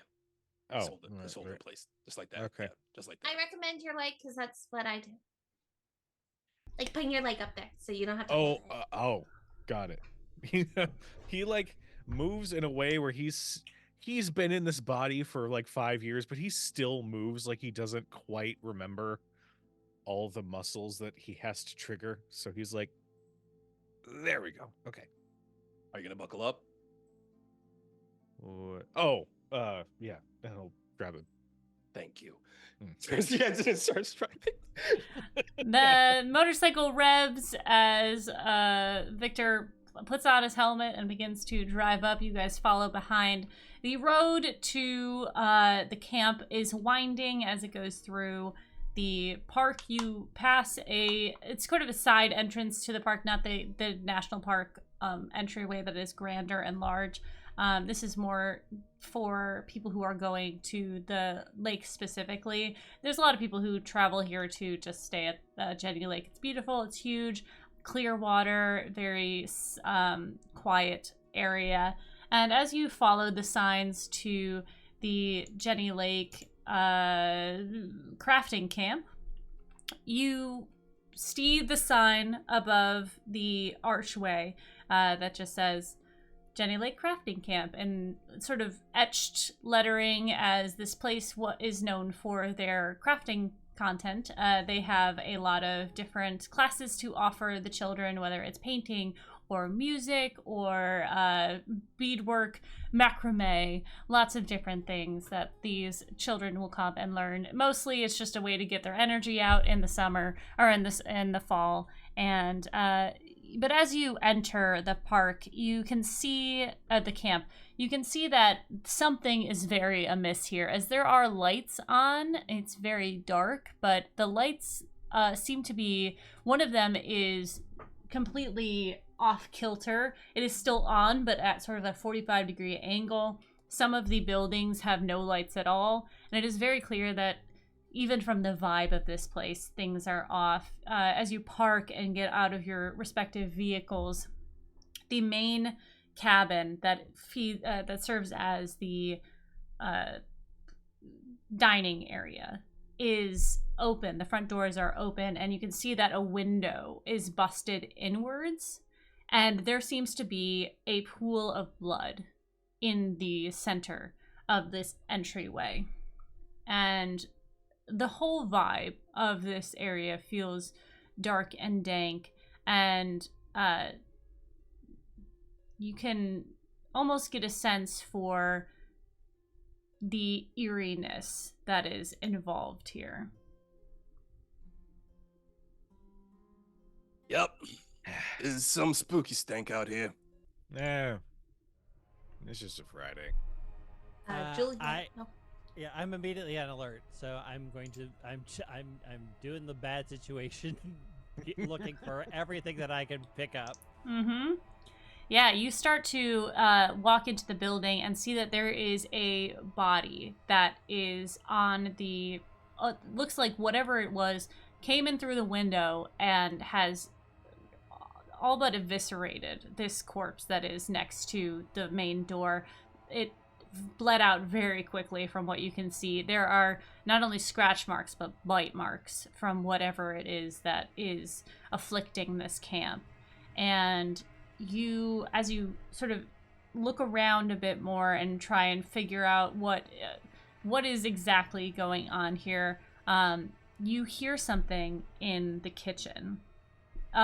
The movement of pots and pans, very quiet, very almost as if they're like, you hear the sound and then it stops very suddenly as the doors are pushed open. There's no way to lock them, but it seems that there is something in the kitchen to this mess hall. So Juliet has finally gotten out of the car, and as everyone's kind of coming together, hearing that, you see her pull out a Prometheus-sized magnum, like she grabbed it from his house on the way out, and went, "Okay, we've got this. We can do this." Yeah, we got this. Come on, let's go check this out. Same old routine as usual. I'll go about ahead, peek my head in, and see what's going on. And he reaches into his right now he's just wearing like a suit jacket and a nice white shirt, and he reaches into the suit jacket and he pulls out a pair of brass knuckles and he puts them on, and he heads up to the door slowly and just kind of like peeks his head inside. As you do, you see there's a very large kitchen that's supposed to feed a lot of children. It isn't really set up yet. There's still a lot of boxes and Tupperware that is like large bins that are off to the side. There seems to be one stove that has been in use for the people who are living there currently. And as you peek your head in, you see a little bit of movement sort of at the end of one of these stations. And it like peeks out and then very quickly moves back in. Out of view. I pull my head back and I look back at the others. Hey, Victor, come here for a sec. You got any kind of scanning equipment on you or anything? What do you mean by scanning it? You know, like PKE meters, paranormal energy detectors, anything like that on you? That's ghost shit. I don't do Keep ghost telling you, shit. you gotta branch out into ghost shit, man. You gotta branch out. No. I can't go against ghost facers. Look, we already fought them once, and it was not fun. Let me tell you something, Victor. First of all, can you just tell me what you saw? Oh well, I saw something moving on the far end Okay. by the stations over there. Do But you think it was a kid hiding because of danger? probably. All right. Hey, we're here to help. If you're hiding, we are alive human beings here to help. So That's Yes, alive human beings. well, that's theoretical, but in the metaphorical sense, really. Yeah, we too are mostly meat. Nope, not mostly meat. Nope. Some of us are 75% of you are meat. 75, which in this case would the be most. percentages don't matter as much as we are safe people to be around. For fuck's sake! You- Read the room! You hear whispering in the kitchen, and you can hear movement as someone says, "Okay, are you sure? It seems unclear." We are here to help, and we are not here to hurt you. Oh, no, Unless you did we're something totally- bad. No.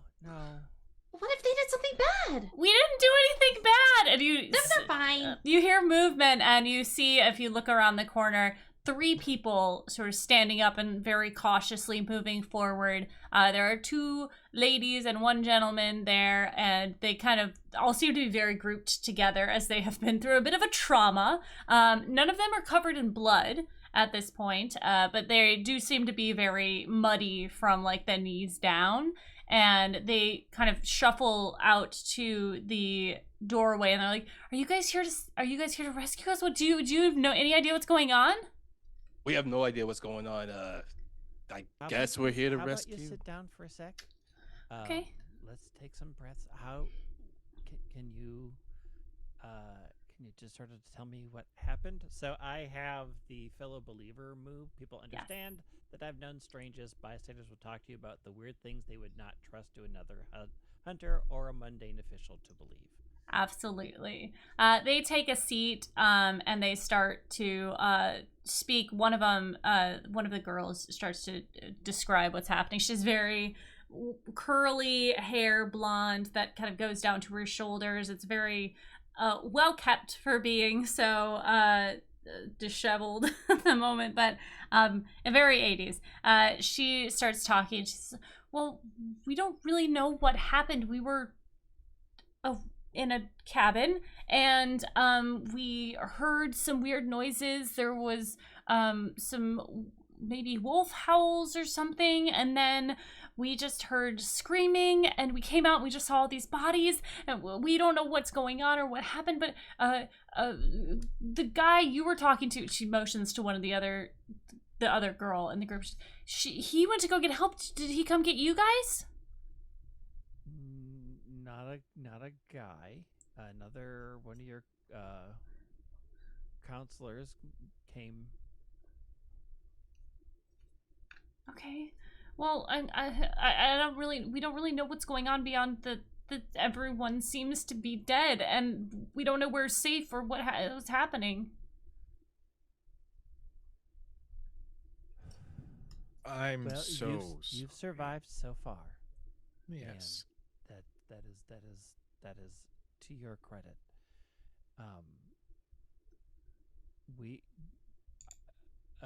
Hey,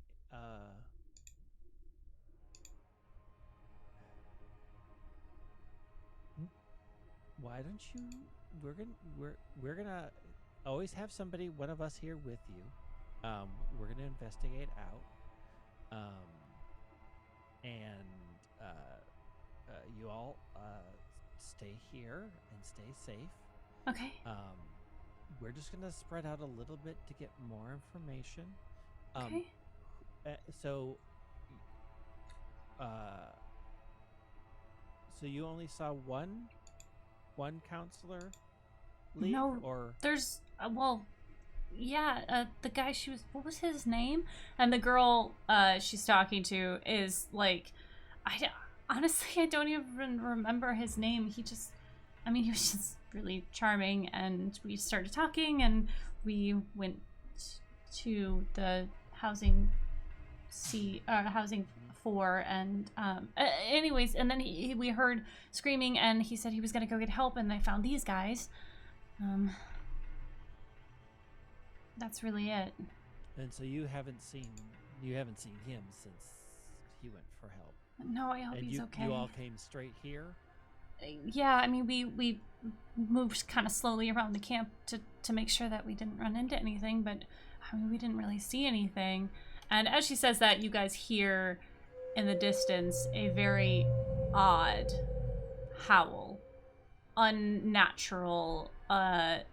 Floyd, this is actually kind of familiar to you, as you have heard the sound of this hound before. Is that Charlie? And then they all get very scared and start to like huddle together and like, that's it, that's the sound. Hey, Professor. Yep. How tightly protected is your station wagon? It's probably the safest thing on this lot. Okay, do you think they can hide amongst the magazines in the back? Oh yeah. Hey kids, I'll use Paolo's inside the station wagon, and it'll keep you safe. Okay. Just hide amongst the trash. I know that feels gross, but I think compared to what's been happening around you, it's probably gonna be better. And you can lock the doors, and it's a really well built vehicle, and will keep you safe. Plus, I'm sure you're exhausted. You can lie down and sleep. Don't worry about it from here. Let's walk out together as a group and make sure they get in the car. Juliet is going to, like, as everyone's drawing like closer as a group, she is staying the same distance apart.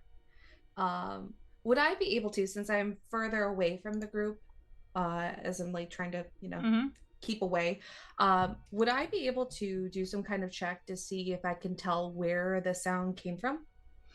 Yeah, you don't need to make a roll for that. That's just you can hear, your ears work. I will say that as you are attempting not to feed off of this fear that is coming from these humans, you do get a sense of something from one of them that almost tastes wrong. There is a lingering sense of lust from them all, in the sense that they were in a cabin together, probably translates to something else. But one of them, the girl that was speaking of a man that she was with before, seems to have this still amplified lust coming from her. In this situation, very weird. Like, it should have, the fear should be outnumbering the lust at this point. It's not directed at anything in particular, but it is still present. But you hear the sound from the whatever this being is, whatever it could be, seems to be coming from where the sleeping cabins are, that these people had come from. So off in a westernly direction.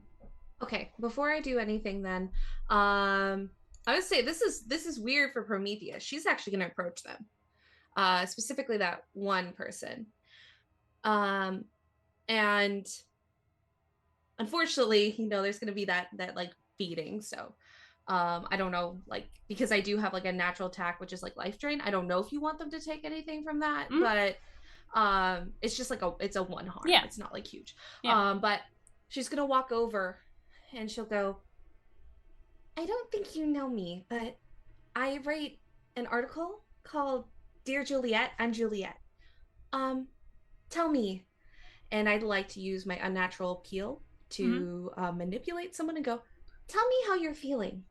Yeah, absolutely. So you're going to roll to manipulate somebody, which is a move. You are going to be rolling plus charm for this. Okay. So you can hit next to the charm on the left side. You can just hit those little dice. Okay, I'm gonna use weird instead because of right. unnatural appeal. Mm-hmm. So. Why did that work? And there's no forwards or anything like that. Okay. Okay, that is a 5. In Monster of the Week, you can help out. Hello. Hello, baby. Hello, sweet child. You can help out. I like to make it so that 2 people can help. So if you want to up it to a partial success, you can. Just describe to me how you help out, and you have to roll, what is it, plus cool to help out? Plus cool, yep. Okay. Floyd is going to like approach a couple seconds after Juliet does. She'll be like, "Yeah, I'm sorry. I just sometimes you guys just smell kind of funny. Have you heard read the column?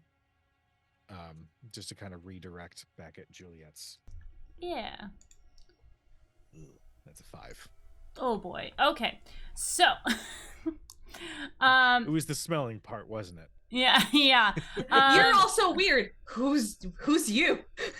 So as Juliet is talking to this girl, you see her like a little bit swoon as your essence will suck some of the energy from her just in general.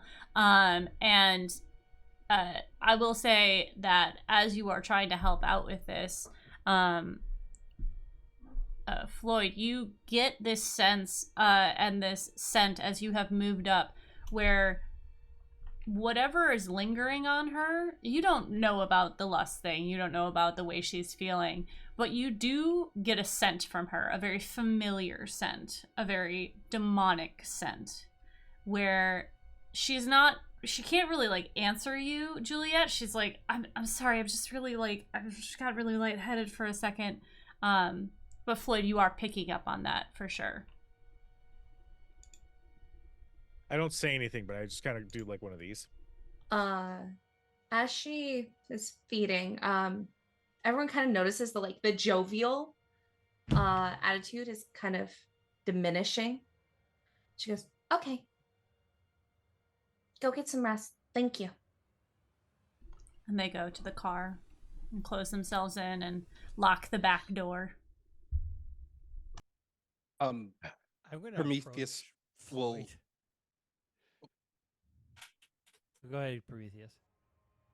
He will pull out one of those little like dongles, and it's because it's 1986. You guys don't recognize it. This looks totally foreign and everything. And he hits a button, and you hear the like little noise.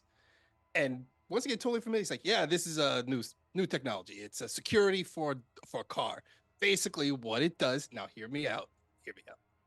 What happens is, as soon as you touch the car to try to break in, it makes a loud, piercing noise."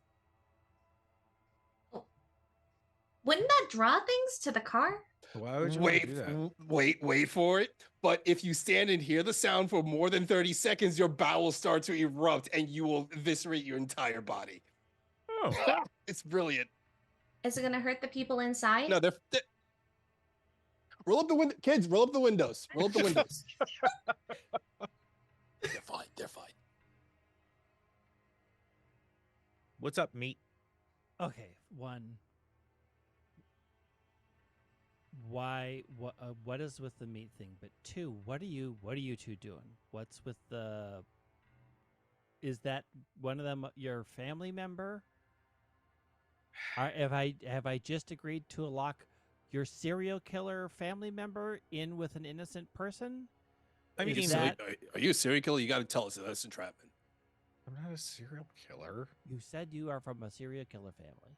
Okay, well, it doesn't make me a serial killer. It's not I how it know, works. but You serial kill once, and suddenly you're a serial killer. Well, You have to Branded for serial life. kill multiple times to Yeah, make it serial. serial Oh, is the multiple. that's Once what is I- just you a know. murderer, but also you are dodging the question on the fucking table. You weird fuck. Jesus. All right. I mean, sorry, didn't mean to call you out. It's okay. Never crack. All right. Okay. I don't. You're gonna ask until I answer anyway. And I'm already kind of in hot shit with my boss anyway, so let's just go over here just for 2 seconds. Let's just go by the sleeping camp. Just trust me. I don't want to freak out the meat that's already freaking out in the One- car. Okay. Just hear me out. Just let's One, they venture a can't little bit hear farther. us. Two, just answer the question. Uh, And stop saying meat. okay. Puppet? Meat puppet? You will be as a he meat puppet when suggests I the new shove my term. fucking hand up your ass if you don't answer this goddamn question. She's gonna As lean he over sug- to Prometheus and go, "Oh yeah, they're gonna kiss." Oh no, I told you. Yeah. He goes, all right, fine. Don't scream. And his face contorts, and you see the demonic visage complete with horns, flaming eyes, crazy fangs, and like foaming at the mouth for just a couple seconds before it. Me. I come from down below. Australia. I don't know what that is, but it sounds familiar, so we'll say Australia. Oh, so you was a straight up demon from hell, is what you're saying. Yeah, was Alright, yeah, kind of. It's well, there's an asterisk next to my name now. So 'cause is my ex-wife down there, or no, no, no. that's all? That's all I need to know. That's all I need to know. That's all I need to know. You know that Oh. makes more sense. Yeah, well, it's just I kind of pissed off some of the higher ups down there, so So- All right. here. So if you're a So, is that a demon that is now locked in the car with somebody else? Because you have just shown that they can look like people. So, is that one of your fucking family members that we have to deal with? Yes or no? No, she's got the smell, but it's not her. It's different. It's like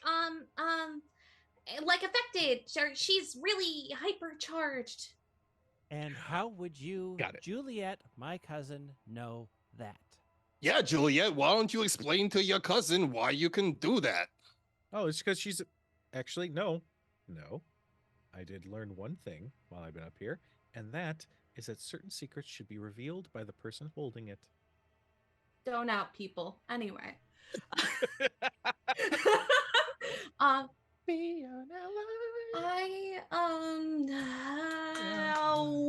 I don't really know how to say this. I'm standing behind Victor, like.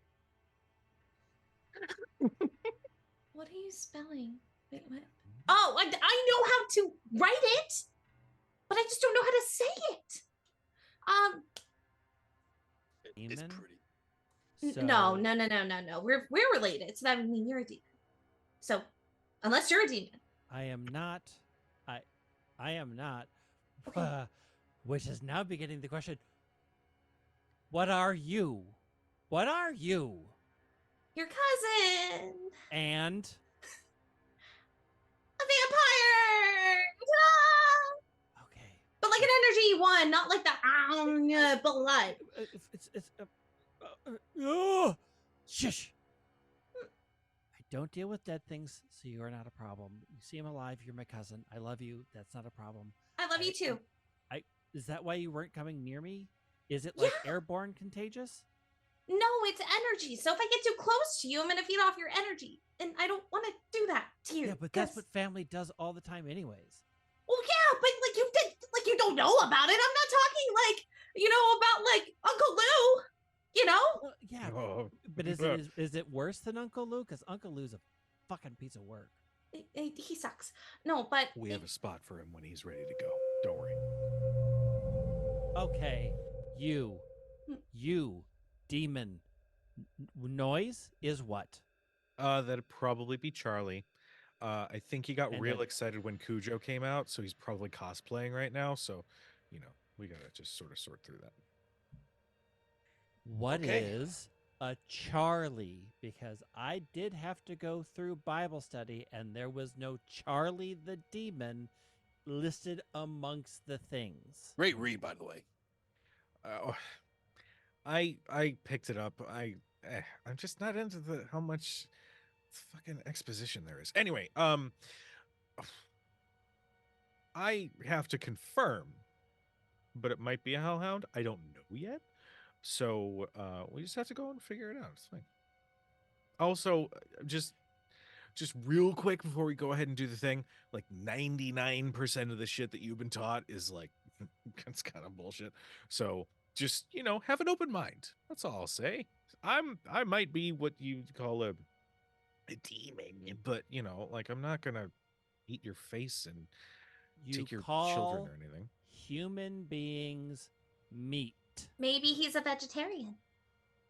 Maybe I'm a vegetarian. Are you a vegetarian? I am not a vegetarian. Okay. In I all- can't help you if you don't help me. In all fairness, if I 1%, start calling people meat, it's the 1% that is true. That is the fucking issue right now. Anyways, we have a hellhound on the loose Potentially a hellhound.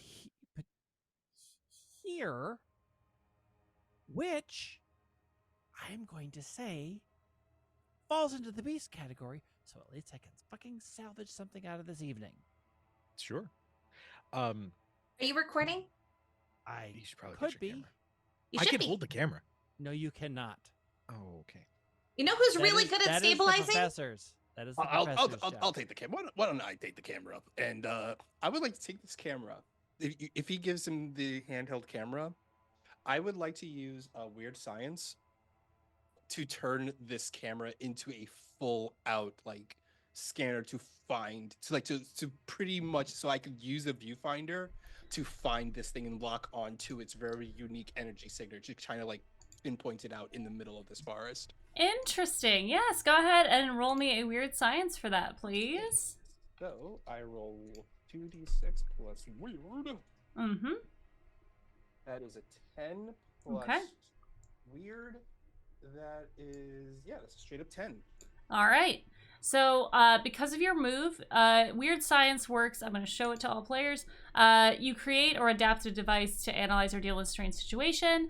Because of your move, you only get to pick one of the Weird Science requirements, and I get to pick the other one. So go ahead and pick one, and I will pick the other one. Actually, on a 10 or more, I get to pick 2. Not with your move. Oh, that's right. I that's read right, it, I've seen this baby. move, That's right. Yeah. I'm prepared. I am going to take I will take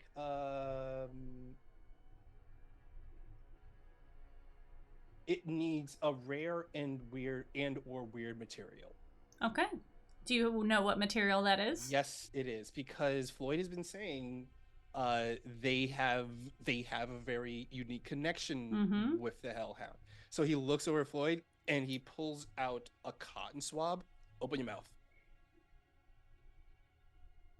Yeah, you, Floyd, open your mouth. Just swabs the cotton swab around inside of his mouth, and then he opens up the camcorder, and you just hear him working away at it, just like various like sounds of science going on. And he holds up the camera. The camera looks a lot shinier. It looks a lot new, but there's this little tiny glass dome sitting on top of the camera, and that Q-tip is sitting inside of that glass dome. And when he turns on the camera, the all of this energy just zaps into the Q-tip, and it just goes fully stiff and floats in this tiny little glass dome as it powers on this camcorder.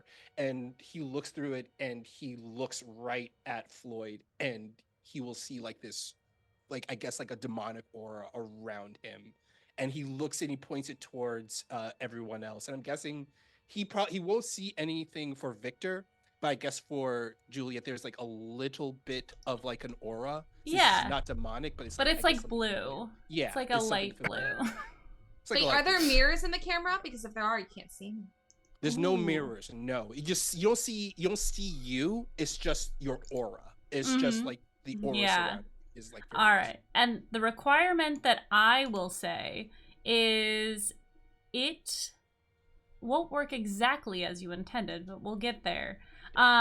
So you start to look around with this camera, and you see towards the buildings that are off, like probably like 100 yards away. You can see that there is a bit of an aura very briefly behind one of these buildings. And as you move towards them, it gets a little bit brighter. As you find yourself coming up to one of the buildings, it's a you know, a little bit on stilts. There's a front porch to it. The building on the front, it says a 1, and it looks like this is some sort of housing for the kids. There's a bunch of bunk beds inside. This one specifically has not been occupied yet. This is for the kids when they come to camp. But as you are like panning around, you do notice near the lake there is a bright red aura. It's static and not moving, but the aura that is behind this cabin is moving. And it seems to be what you're more close to what you're looking for. Okay. Yeah. Because he has this is one of his moves, oblivious to danger. He just keeps on walking directly towards where he's seeing this like signal from. And I mean, it looks like he's just walking with a purpose. If no one doesn't stop him, he'll just keep on walking, like this is what he's intending to do, kind of thing. And I will say, because Floyd, you are of the below, you know a little bit about the rules of how things work when things come topside. Hellhounds are generally not on this plane of existence. They tend to be used for protection, and what they protect is usually either a higher up or someone like a witch that has summoned them to protect themselves, or they are protecting a hellmouth, some opening that leads to hell itself, basically. But either way, when they are here, they are in work mode. They are not friends. They are not you can't bargain with them. They are not, whether you know them or not, they are in work mode. They will attack anything that is threatening the area. That is why they have been so aggressive. Oh, well, that makes sense for that. I sort of casually just sort of stroll behind the professor, and I would like to use magic. Okay, what are you trying to do? I want to do one thing that is beyond human limitations.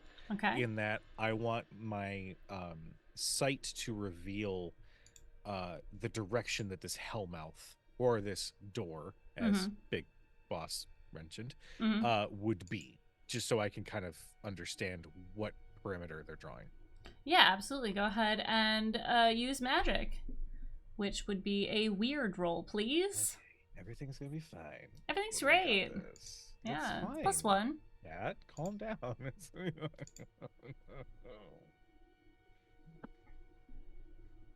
damn it. No, I'll stick with it. That's a 6. Okay. Serenity, just so you know, there is a system in this game called luck. And you can turn any roll into a 12, which is a full success. But doing so usually triggers your luck. Well, it does. It always triggers your luck special, which is different for each playbook. We're not doing that right now. But as Kujo, as Floyd, you are looking around and you kind of get a glimpse into this camera, and you're seeing like that Prometheus is moving forward. You split off and go to the other side of the cabin, which is on the lake side. It's not on the lake, but it is closer to. And as you do so, you hear a very low growl as before you, one of these hellhounds, which I shall show to the group, it looks to be a creature to the rest of you made of black smoke swirling. There is a form underneath it, but all you can see are these red eyes coming through and these teeth that, whatever it is, seems to have this red light, this fire within it. And it begins to growl and move towards Kujo. Do I see this thing? Yeah, it is clear. Alright, If so- you have gone to that side, it is definitely right there.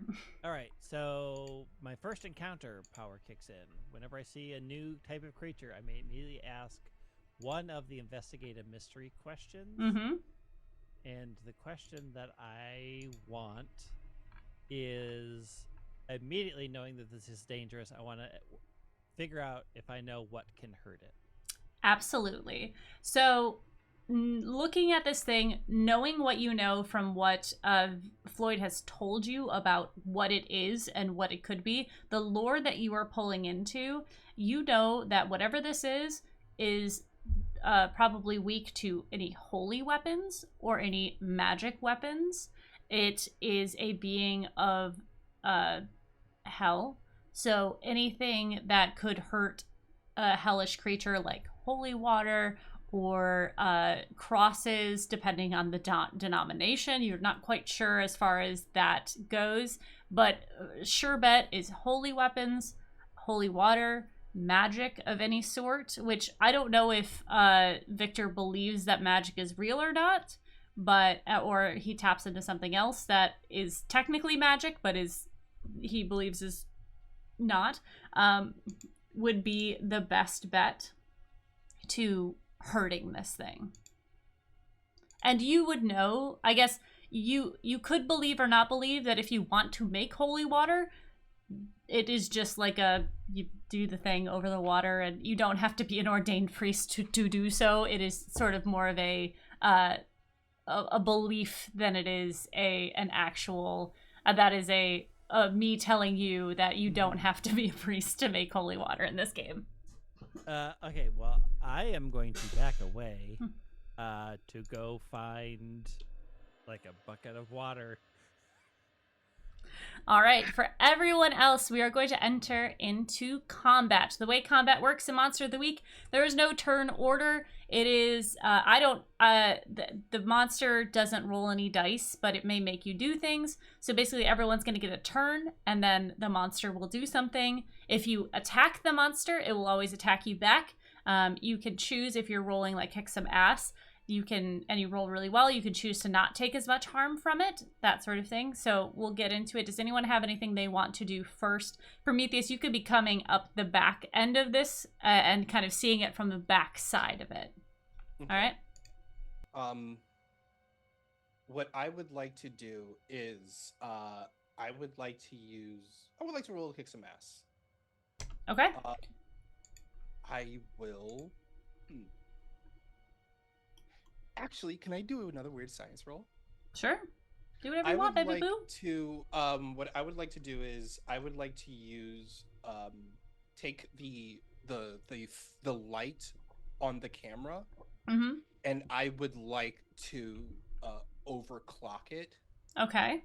So that what it does, it recreate kind of like straight up like Luigi's Mansion kind of thing. Yes. Where it just creates this bright flash of like light that would Mm. just stun. That is like kind of like specifically tuned to like this creature's like smoky aura that it just stuns it completely. Yeah. Like, Absolutely. frozen in place. Okay. Go ahead and roll me some weird science. Ooh, Oh, that yes, time I- it is. I'm rolling sharp because I read it wrong. I'm actually rolling sharp with it instead of weird, and that is an 11. An 11. Okay. On 11, you get to choose what it does. And I'll pick a requirement. You pick a requirement, and we'll go from there. Is there anything specifically you want to do? I think all it does is it just does what it says it does. It just creates this large, stunning flash to Okay. freeze this thing in place so that someone could do something against it. Okay. I think it uses. It takes a long time to get working, kind of like a flash of a camera would do. So Yes. you just hear it just takes a while. So you hear that, but because it's overclocked, it takes much longer. Yes. Than it should. Okay. And then I will choose, it's going to require a huge amount of power or fuel, so it will drain a lot of this battery of this camera itself. I have another question. Are you recording this? Yes. Okay. Noted. For future use. Okay, you guys see the light bulb as it's like, those of you who are on the side with Floyd, you see a bright light begin to appear from behind it. It seems like it's going to take us a second for it to get to its full brightness as charging up. But you can see the back end of this monster as it the light is starting to take hold on it. The shadow is sinking in, and you can kind of see a very bony form of what this thing is. At the tail, as the poof from the shadow kind of comes down, and you just see almost like a greyhound, where it's just the tail and the skin. There's like nothing else to it. So it is starting to affect it. What else do you guys want to do? I want to do a thing. As it's been stunned or revealed, some of its form has been revealed. Floyd's gonna say, "Oh, puppy, Charlie, I thought we were such good friends. Am I gonna have to leash you?" And he's going to reach for his neck, and he digs into his flesh and rips out a razor whip that looks like it was buried under his flesh, and he's gonna strike out with it to see if he can't like wrap it around the neck and just pull. All right. You're trying to kick some ass with this? I'm gonna kick some ass. All right, Use go different ahead. dice because these are not friendly right now. Fair enough. Roll plus tough, please. I will do so. Heh. That is 9. That is 9. All right. On a 9, you are going to take some damage as well. But you, let's see. Yeah, you're going to inflict harm. How much harm is this, and what are the tags of your whip? The razor whip is 3 harm, hand, area, messy, and holy. All right. So you rip into this. Your whip comes out of your back. You whip at this thing. You wrap it around Charlie's neck. And as you do so, you hear it yell out in pain. And it seems to be held in place by this for just a moment, as it also like coughs in your direction. And as it does, you see a lick of hellfire coming towards you. You are in a human body. You are not in your true demonic form. This is going to do 2 harm. It's going to ignore armor. It's magic, and it's an area effect. So anyone who is close to you is also going to take this harm. Shit. Let's see, it's coughing up some fire for you. I will say that if Juliet is not right next to, yeah, then you're okay. But you can see this fire that it's almost like a flamethrower as it comes out of his throat and engulfs the area for a moment. The ground is still spackled in fire and flame as this thing, the whip falls off of him, and you can see the shadow is sort of falling off of him as you have done a significant amount of damage to this thing. Ah, he says while coughing because of all the smoke. Mm-hmm. Victor, you are off getting water, which is great. It's not far. There is probably one of those big... Do they have those big orange barrels, like the Gatorade things? Oh, yeah. So they totally have it. Yeah, you can pull open the thing, and there's like plenty of cups next to it that you can get to, if you'd like. Or if Juliet would like to do something here. It's up to you guys. I'm filling up a couple of cups. While my cousin is away, because I don't want him to see me like this, she was standing behind Prometheus, but at this point, as like it's freezing and like all this is happening, she's just going to run up and try to find the bulk of where this dog is. So I'd imagine like around like the back or the chest or like the neck. And these fangs grow from her mouth, but instead of it just being two, all of her fangs grow. So all of her teeth become fangs. And it's very jagged, not like equal. It's like she's tried to like to file them down before, and they've just kind of grown back unevenly. And she's gonna go in with a bite. All right, are you going to? This is kick some ass. Yes, please. And I can roll weird instead of tough for it. Let's go. You got a +3 weird. So weird. 10. All right, so on a 10, let me pull up the kick some ass. On a 10 plus, you choose an extra effect. I will show it to you so you can see it. You can either gain advantage, take one forward, or give +1 forward to another hunter, which gives you a +1 to your roll. You can inflict an extra harm or suffer less harm because you will still trade harm. Or you can suffer less harm from this, or you can force them where you want them. They're being held down. So I think I'd like to pay it forward to another hunter. Okay. You want to give it to Victor? Yeah, probably. Mm-hmm. So when he's able to do what he needs to do. Okay. But yeah, I'll just take it. How much damage do you do with this? 3. Okay, and what are the tags with it? Intimate and 3 harm. Okay. All right. As you bite into this thing, you have tasted. I mean, I guess what is your experience with biting other beings before? Have you fed off humans for the most part, animals? I think when she does this kind of feeding, because it's not necessarily like what she needs to survive. It's not the same as energy. However, I imagine there's like a need to do that. Like it's just kind of as natural. So I've imagined she's like accidentally bit people. She's probably accidentally tried to bite Prometheus before. That didn't work out well. Nah. But that didn't work well. But like things of she's bitten. I think she's probably bitten people. I don't imagine her. I never imagined her having a pet or anything. Yeah. So if she did, it would have to be like one night, like magically. Yeah. So maybe she did. But she doesn't do this a lot. This is not common.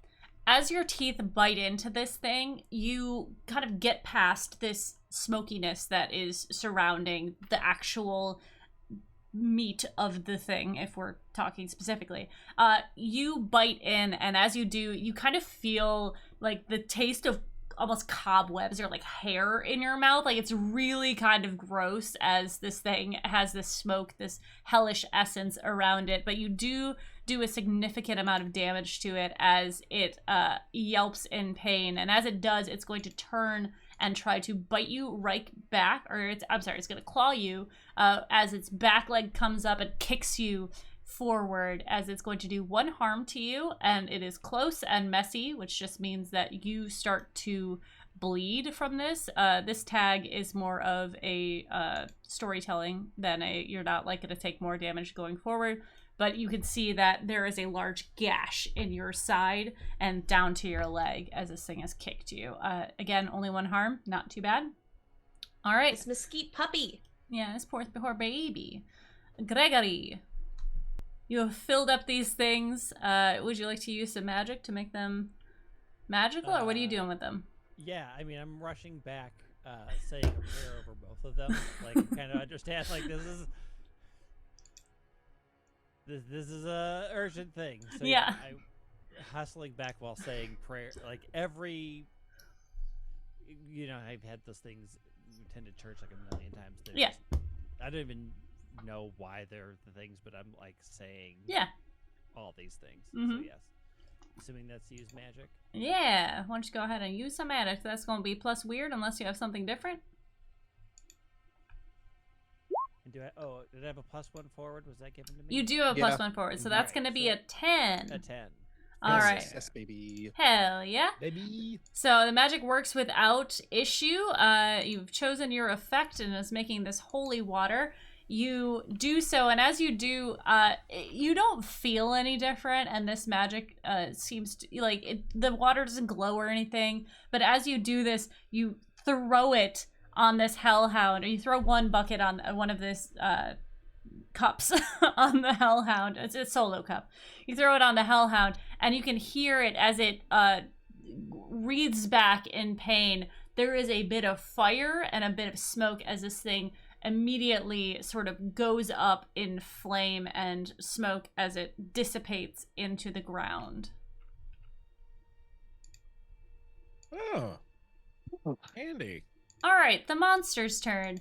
Prometheus, you are lighting up this area in front of you, and the light has grown quite large and is significantly draining the battery, and you feel behind you from the shadows a bite as this monster, there is not one hellhound but two, and it bites into you, or it is right behind you, and will do one of its abilities, and it begins to howl. I'm going to need everyone to do me a favor and roll me an act under pressure, please. I don't have to. You do not. Because I have the ability oblivious to danger. Because I am, as well as generally not looking for any danger, you're immune to all fear-based moves and powers, and I never have to act under pressure to resist fear from any source. That is true. But everyone else, roll me an act under pressure, please. I am using a luck Okay. because I rolled a 4. I have. What do you just- roll for that? It's going to be 2d6, and you're going to be rolling act under pressure is cool. Cool. So plus I your- have oh, just cool. another day, so when I act under pressure due to a monster phenomenon or mystical effect, I roll weird instead of cool. There you go. I would also like to use a luck. That's a 3. All right. Okay. All right. All right. Okay. So, Serenity, your luck special is when you spend a luck, your monster side gains power. Your curse may become stronger, or another breed disadvantage may manifest. Do you, as a player, have a preference as to what happens? Do you Fuck want... me up. Okie dokie. Okay, hold on. I have so much Giving power the here. Kingdom Good. to LB. Yeah. I want you to know if anyone because Greg's already done this. Mm-hmm. Fuck me up. Continuous. like go for it. Whatever sounds the most fun or the worst, do Yes. it. I don't care. All right, and Floyd, your disadvantage, you get word that your mission required something difficult that must be done by you urgently. Okay. Mhm. Noted. Cool. Okay. So as this howl goes out into the universe, Greg, Victor, you are struck with fear and you are unable to act this round. You still have your holy water, but your hand is shaking as you see these eyes behind Prometheus. The light is sort of blinding you, but you can still see in the dark. You kind of fixate on these red eyes that are going through the darkness. For Juliet, you hear this sound and you begin to feel yourself being taken by it. And as you push past this, as you are a being that feeds off of energies, you kind of like, no, fear's bad. I'm like, I can manifest myself to not be afraid of this thing. You also get very hungry. And as the only being that you can feed off of is your cousin, who is standing directly next to you, you start to feel the fear coming from him. And you can feel yourself starting to feed off of him. Consciously or subconsciously, it is happening. Which is almost feeding back into Victor's fear of this. It is amplifying it as you are taking it from him. Kujo, we'll get back to that. But you are okay. You are not feeling this right now. And Prometheus, you understand that because of the sound, boy, there's a hellhound directly behind you. New round, what are we doing? I turn right around and remember those brass knuckles that I had? Mm-hmm. He slams the fists together, and you see this crackling energy go down his shoulders into the fist as they start charging up with electricity. As I use stun ray pistol. Yeah. 0 harm, close sedating. All right. What are we gonna? Or is this a move? Yes, this is gonna be. I'm gonna use just to kick some ass, and I'm using Okay. the stun ray. All right, go I'm ahead. gonna sedate this big pupper. That is. And I'm rolling tough. So that's a 9. Okay. What effect do you want to use with this? What is it again? Uh, I would like hold to on. because everyone is suffering right now. Oh no, aren't you they? rolled an. Hold on, you rolled a 9. Yeah. There's no extra effect. You just do the Okay. harm, and then you do the effect of the weapon, and it is going to do harm back to you. So it's Okay. stun. All right. Yeah. Harm. 0 harm. Close sedate. All right. You do so, and as you punch into this thing, it is going to rear up on its back legs. It's kind of the same time you are punching it in the chest of this large dog, and it rips into you with its claws, and is going to do 1 harm close, and it is messy. Do you have any armor? I have no armor.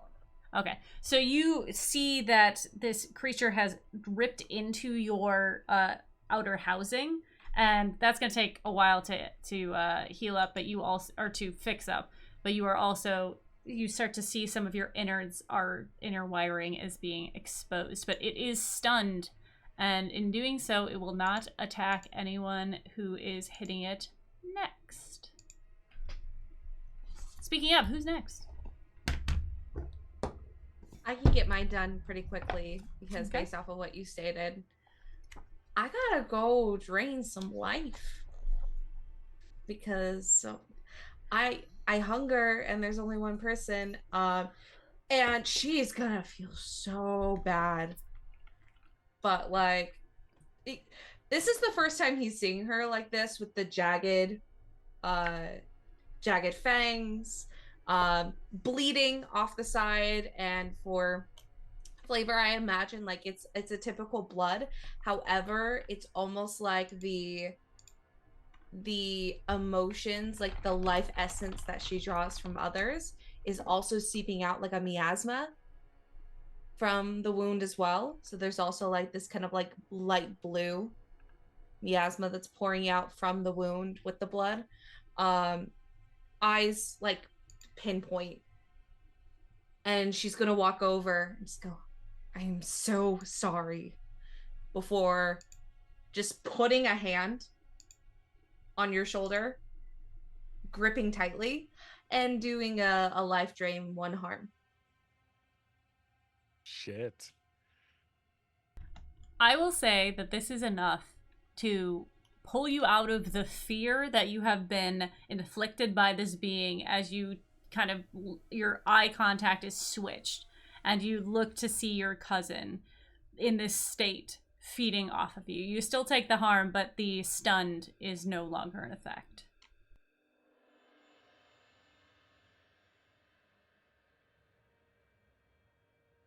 And as soon as she's done what she can, physically, I'd like to move as far away as I plausibly can towards whatever else is happening, but also just look away, look down, no more eye contact. All right. Victor and Floyd, you guys have an opportunity here as well. What would you like to do?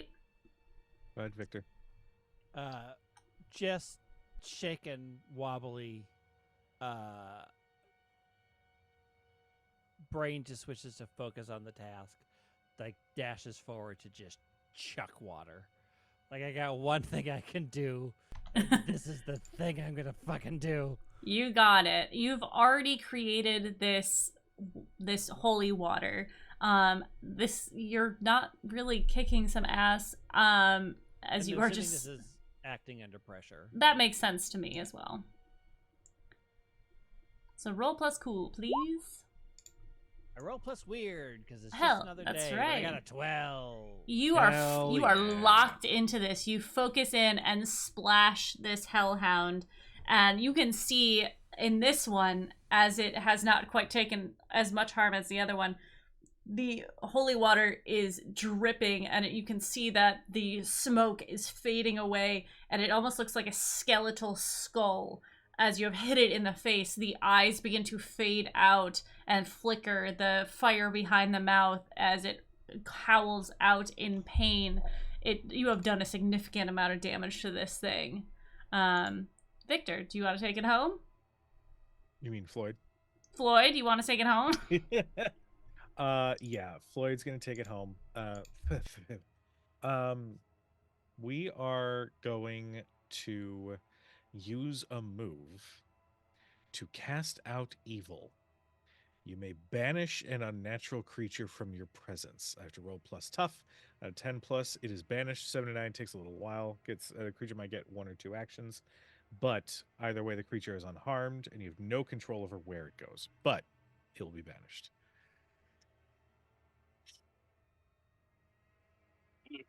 All right, do it to it, my friend. That's a 13. Hey, yo. Let's Okay, go. this happens instantaneously. You guys, what does it look like when you cast this? I like the idea that for just a solid few moments, like if this were a movie, Floyd's nowhere to be seen. Like he just disappeared from sight until right as Prometheus like punches this thing after the water goes all over it. There's this shadow that appears over the Hellhound, and for a brief moment you can see the flaming eyes and just this shadow that sort of elongates behind as he just goes home and just like, And the flashes. smoke sort of implodes in on itself as this beast is banished to somewhere. That's a problem for someone else. Meh, Yeah. I can deal with it. There we go. That thing reminded me of my ex-wife. Love her. No. I miss her a lot. She misses me too. Her aim's getting a lot better. Mm, she's active down there. Let's just say that. I miss that old bat. Anyway, good job, everyone. Yeah, there's just one more thing, and you guys can come with, but it's guarding a door. Oh, you gotta close the hole. I gotta close the hole. Yep, you gotta close that hole. You always gotta close holes after you're done with them. You gotta use protection, close holes. Anyways, so Oh, sorry, was that too much? No. I was like, we're moving Snapped me on. out of Oh no, okay. Juliet, you have moved as far away from Victor as possible. Victor, how are you reacting in this moment? Juliet doesn't exist. Juliet, you see, as you have moved sort of back towards the entrance of the camp, you see flashing lights as there is a police car pulling up to this site. And a gentleman walks out, someone you all know from the town, the chief of police of Jackson Hole, Tact Hailstorm, comes out of the car with his deputy, and he walks towards you as he has been informed as to what is there's something going on, and he pulls up. You can feel a little, like, from him there seems to be nothing. Like, it's a little weird, but there are some people who are like, they don't have a lot of emotions one way or the other. He's a police officer who's been working close to a national park where there's a lot of bullshit that goes on. So this could just be very simple. His partner is confused and concerned about what is going on. And you can kind of hear in the distance there are other sirens coming. And Tact gets closer to you and says, what in the goddamn hell is going on here? She's not doing well mentally. I think she's able to force her fangs to go away. But other than that, she's bleeding. And she's probably hyperventilating. Mm-hmm. At this point, I think she's not able to really articulate what's happening, but we'll point to the car, we'll point to the cabin, and I think she'll just start sobbing and like crying. Yeah. Especially now that she has all this emotion that she's fed off of, mainly fear. But also now without feeling bad at this point, because she has no control basically at this point how close they're going to be. She's just over at the like the deputy's assistant, like the guy who she can feel emotion from. Dirt. His name's Dirt. Dirt. Okay, Dirt. I get shit for calling people meat. This dude's literally called Dirt. His parents named it that. Okay. Yeah, that's a family name. It's a family name. Yeah. And she's probably just gonna like cling, like how someone who's gone through a traumatic moment has. Yeah. But he's like also taking some damage. Like yeah. What's happening? It's like I don't know what to deal with. Tact. Go ahead. Yeah, so with the when I see the lights of the sirens, I know that I'm literally the only person that probably can talk to these people. So I'll look to Floyd and just say, "Fucking finish it. Whatever this, fucking just do it." And Gotcha. I'll start walking towards the sheriff. Yeah, Tact walks towards you, and you can see that he is a larger, very 1980s chief of police with a big poofy hair. He's got his hat on. He's got a beard that is very grayed, and he kind of looks out into, like, the light is still on, but is faded down from the camera. The camera is almost out of battery here, and he kind of looks into the darkness, and he's like, Marcus, is that you out there? I'm sorry, Floyd? Oh, hi. All right, everybody just come here. Tell me what's going on. I will. Fuck you, Tact. I ain't talking. They are just. I can explain. Floyd has to go check on a couple more things. Just trust. I'm just cleaning up. You just don't. Oh, sorry. And he'll like power walk. Yeah. Yeah, sorry there, Bacon Boy. We don't have need your help with our science over here. And he heads on over to where Floyd is at. Things. I don't know if you caught the broadcast, and I don't. Yeah, no, I've gotten a bunch of calls about it. So, my cousin, who, as you can see, is a wreck right now. We came up here. There is literally some sort of wild bear that just, I don't know, maybe it was on cocaine, like it ate some cocaine or something. I couldn't, but we got the people that we could find safe and locked in the car, which you can see there. They are, and we've been searching for others. The bear literally charged us. Luckily, I had my camera, and we could make a bunch of big noises and sort of scared it off. Not without it, like just lashing out wildly. It's run off somewhere. We're still checking for anybody who might still be alive. But like, I'm assuming we should count. Like, there's for sure a person dead right inside there, and from what I know, there's more. We just barely started trying to like do help and rescue, and so those two are going to go quickly run down by the lake because they heard that there were people who were swimming or something. Hopefully they were safe because I don't think the bear's going to go into the water. But I don't know what the fuck is. I don't know what a wild cocaine crazed bear is capable of. Okay, all right, okay, I understand. I'm getting what you're putting down. Let's not bring drugs into this. It's probably just a protective bear. They just got here. All right, the search and rescue are coming. We got the park rangers coming. Just come with me. This is your cousin, you said? Yeah. Like just over the corner, like yeah. like clinging. Yeah, that's my cousin Juliet. I honestly haven't seen her in a while. All right, it doesn't matter. We got to get everyone, if they feel comfortable moving off, if you scared this thing off, let's just manage what's happening here. And he kind of turns you to deal with the human aspect of what's going on. Yeah. Also, don't touch the station wagon. The professor did something to I don't know. I've talked to him about setting up traps on things that it is literally not legal.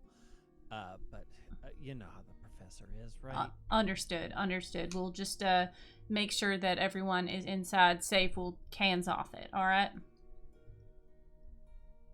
right. Prometheus and Floyd, you guys are making your way towards the lake. And Prometheus, you hear that same sound, the feedback from your boss, basically, in your head as you are making your way towards the lake. And it's kind of sudden and drowning. And you hear the voice say, How's it going up there? It's never easy. It's fine. Everything's great. Get into the door now. The door? Yeah, you gotta close it. I'm well aware, sir. Yeah, I'm getting to it right now. Did you put everyone back? Yes. Yeah. What about the demon? It's a hellmouth. Hellhounds can't open the door. Oh, you know, sometimes you just overstep a little and you get a little too excited. I will take care of it immediately. Yeah, you better. Otherwise, things are gonna get bad up there for you. I know. I'm aware. It's not gonna be good. I got it. I would hate to recall you. Please don't. I'm doing the Dark One's work up here, and I believe that I can salvage this. Just give me just a couple more minutes, and it'll be taken care of right away. Yeah. Okay. Love you. Bye. Love you. Bye. This was all vocal, by the way. This isn't a talking in his mind. He just is yelling out a one-sided conversation. Like, Prometheus, like, just watch this, like, one-way conversation with a demon in your head, like talking to your boss. Yeah. Speaking of demon, there's another one around here. There's another one. Yeah, but not a hound, though. Oh, it's probably a demon. No, then. I'm not talking about me. I'm talking about what opened the Hellmouth. Fuck. Yeah.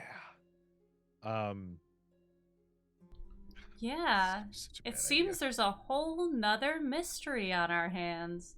One that might need to be revisited in another episode.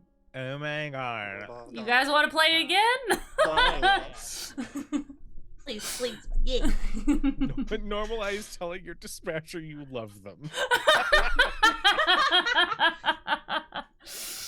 All right. I think Oh, that is a man. good spot for us to end things for this evening. You have solved the Hellhound problem, which is a big problem. However, there's still something else that seems to be going on in this lovely little town. But before we get into that, there are some things that are done at the end of session. So also, don't forget, if you failed rolls, you mark experience every time. That you is fail. true. I'm sorry. I forgot to mention that. One, two, You failed twice, I think. twice. Mhm. You also mark it if you use luck. No. No. Yeah. Yeah. Cool. Once it turns into a 12, it is no longer a failure. I think I just have it pulled up somewhere else. Okay. So there are some questions that you ask at the end of a game. End of session. Which I don't have saved, do I? Fucking great. Okay. Did we solve the current mystery? Yes. You did. Okay, and this is for you will mark a point depending on how many answers you get correct. You will mark a certain amount of points. I'm stalling because I'm looking. You're for good. this. You're good. You're good. Before we do that, we could do stars and wishes while I look for this. You guys want to do that for the end of this Yeah. session? Okay. I'll Whoever has start. one, go ahead and lay it out. I'll start. I gotta give my star.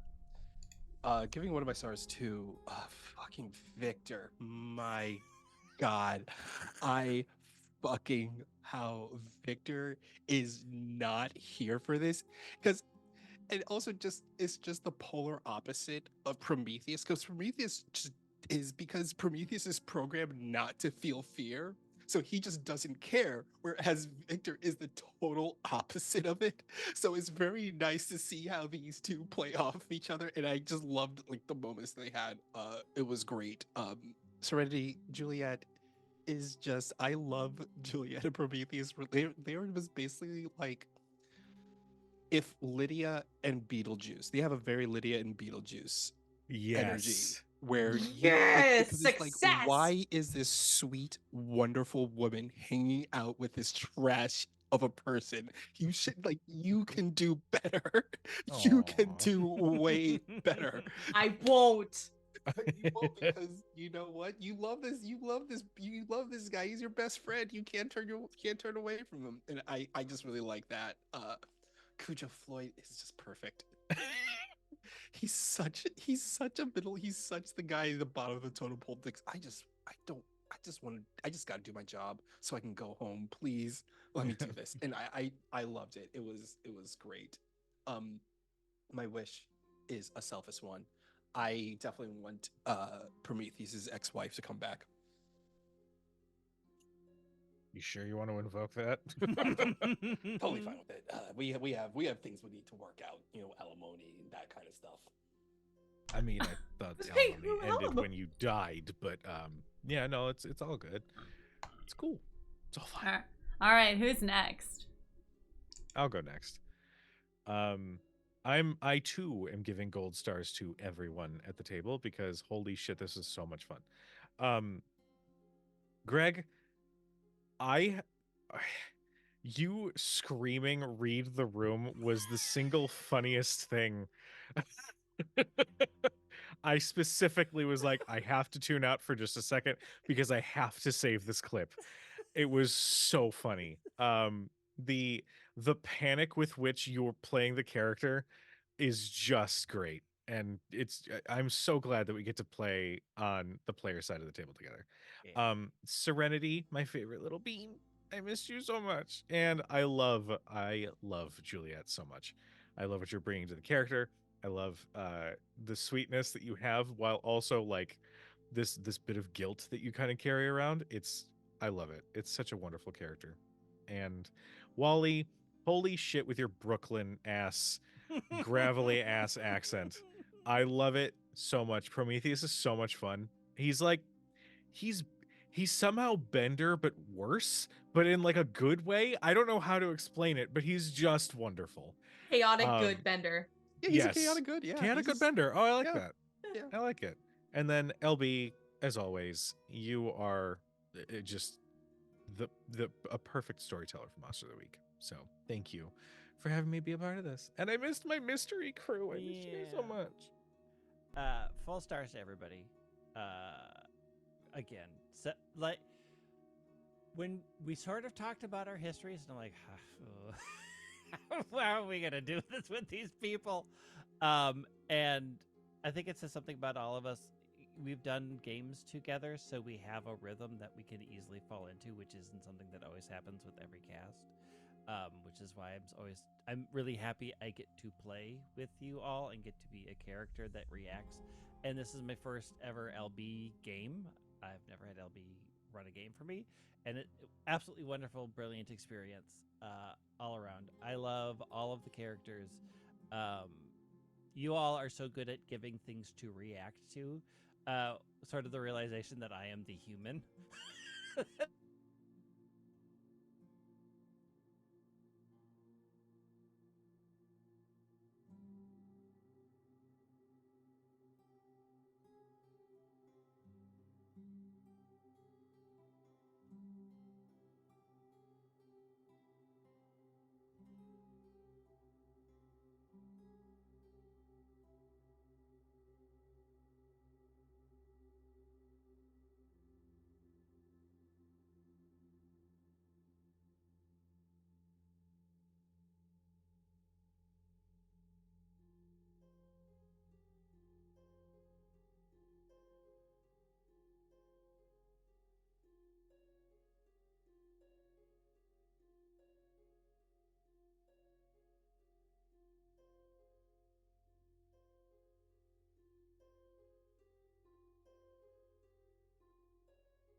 Hey, chat.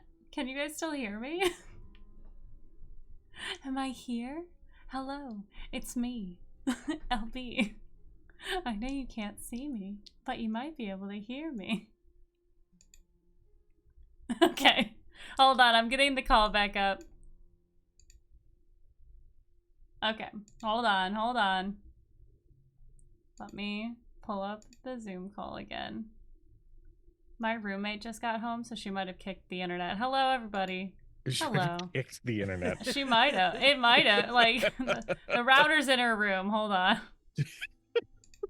She might. I'm sorry. That is the funniest reason for the internet to go out. Just she kicked the internet. Kicked the Look, internet. sometimes you just kick the internet and you Sometimes can't. it Look, happens. everyone's in a weird spot now. Okay, who was going? Oh, Greg, I believe was Yeah. going. Yeah. I'm done. Okay. Oh, okay. I was supposed to be like, I am the keeper now, I guess. Hello, I'm whoever. I can go before Go you for it. go. Gold stars, everyone. I love this crew. I love this cast. It's phenomenal. Honestly, I have so much fun playing with all of you. We're gonna start with Greg because I get to play instead of Greg leading a little story. Insane, so fun. I'm sorry I bit you. By that I mean I took your life. But also earlier you said it's okay because family could do that, but I still felt bad. But no, I love Victor. I'm really excited to see where this kind of like where their relationship's gonna go and how they're gonna fix this family shit. And no, I love it. Kujo, motherfucker, always coming in with like the most like you're really good at those like weird grumpy characters, and like I'm so stoked to see like how like again all these are gonna be like I hope to see how our characters all develop together, but like really excited to see you have a little meatbag heart and see how that goes. No. Walle. Walle. Walle. I love fucking Prometheus so much. You always give me little smart men. But this is a big smart man, so it's a little different. This is different. It's a little different. No, I'm really excited to see everything that he does. Also, I'm excited to see more so like where your character's gonna go from here. Because you've been like this for like 90 years. So I'm excited to see where the development goes. LV, you did so good. This is my first game being ran by you. And I can't wait for the next one and the next one and the next one and the next one. Because more, please. Because it's so good. You've made it very easy to learn this game. So made it easy for me. Wishes. I wish I didn't buy my cousin. I wish that too. I can't wait for that. I can't wait to see how this turns out. I wish a cousin bit me. No, Hey, no, no. yo, whoa, hey, yo. We'll talk about those dynamics in the chat. We gotta plan this shit. All right. Anyone else? Is that me? Okay. Star to Greg for playing the straight man in a horror film. I love it. I love you. I tend to play those characters, so the what the fuck is going on is just great every time you hear it, and like keeping that through line, because there is a lot of silliness, which I love about this group, but being able to keep that through line of no, this is fucked up. What the fuck are you? Like, we're not glazing over this. I need to know is great, and I appreciate that you can do that. Serenity, you played a very vulnerable character, even though you're quite, happy all the time, but this character has a lot of things that they are pulled back about, and I like seeing that from you, and it's very interesting and different from the characters you played before. Walle, you have a very good skill of playing these bombastic characters, but they are all so different and so interesting, and I love that you were able to bring that without like being over the top with it, and like making sure that everyone has a space to speak and do their thing. So I really love that you can bring that to the table. And Kujo, my love, my sweet baby, I love that you have pulled that whole meat bag situation. Like, these are just humans. They're whatever. And they're not even that. Like, some of them are not even human. So being able to play that character as well as, like, giving it space to evolve and, like, okay, well, these are people I might need to protect, and, like, they have value other than just being, you know, not demons, basically, which I very much enjoyed. So, and then my wish is, I mean, obviously getting the group back together to finish up this story, but I want to see a little bit of the aftermath of this situation, because the Hellmouth is open. There is a demon on the loose. It's not necessarily here.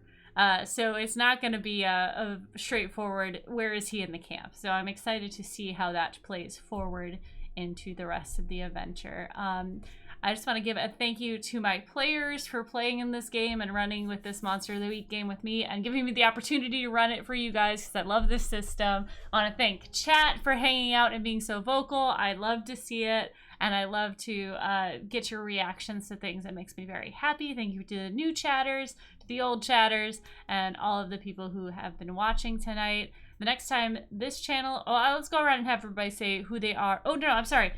Oh, dude, I marked it. Okay, end of session stuff. Okay. So, There's so many things happening. I'm sorry. My thoughts were everywhere. End of session. Okay, did we conclude the current mystery?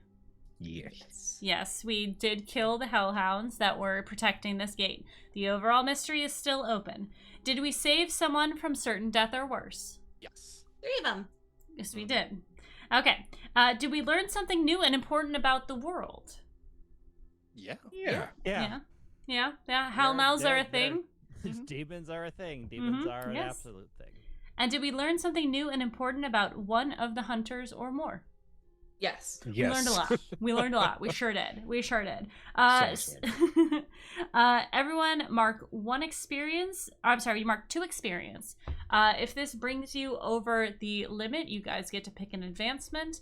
I might let you guys do that anyways for the next session, but we'll see.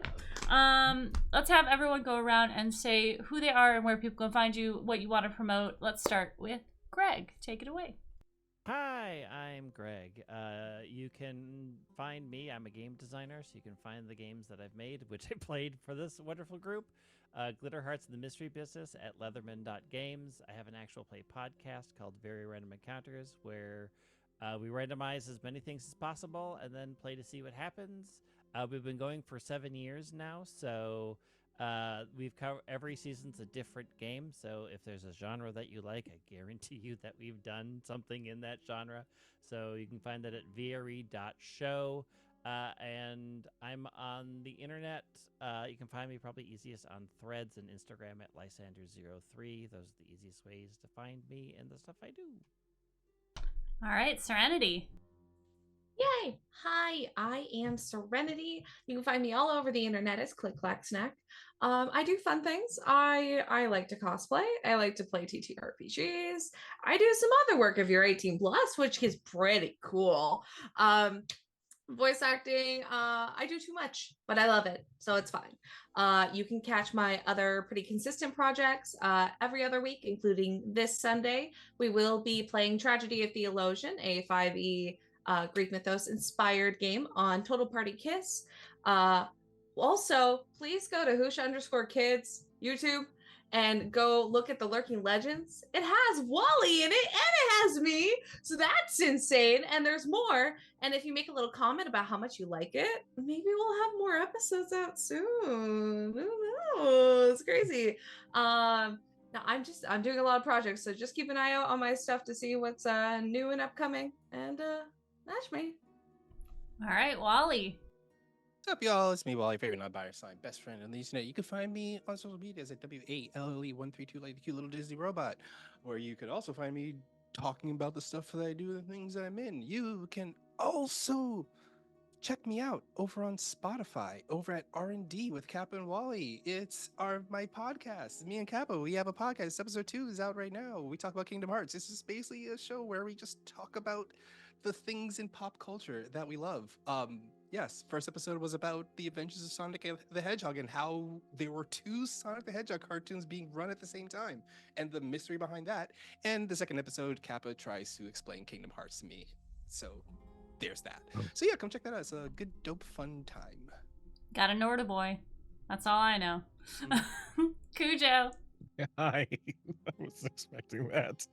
Hi, you can find me everywhere under Kujo Plays Games. That is typically my personal account where I'll ramble about life, attempting to work out how awful work is, you know, the standards.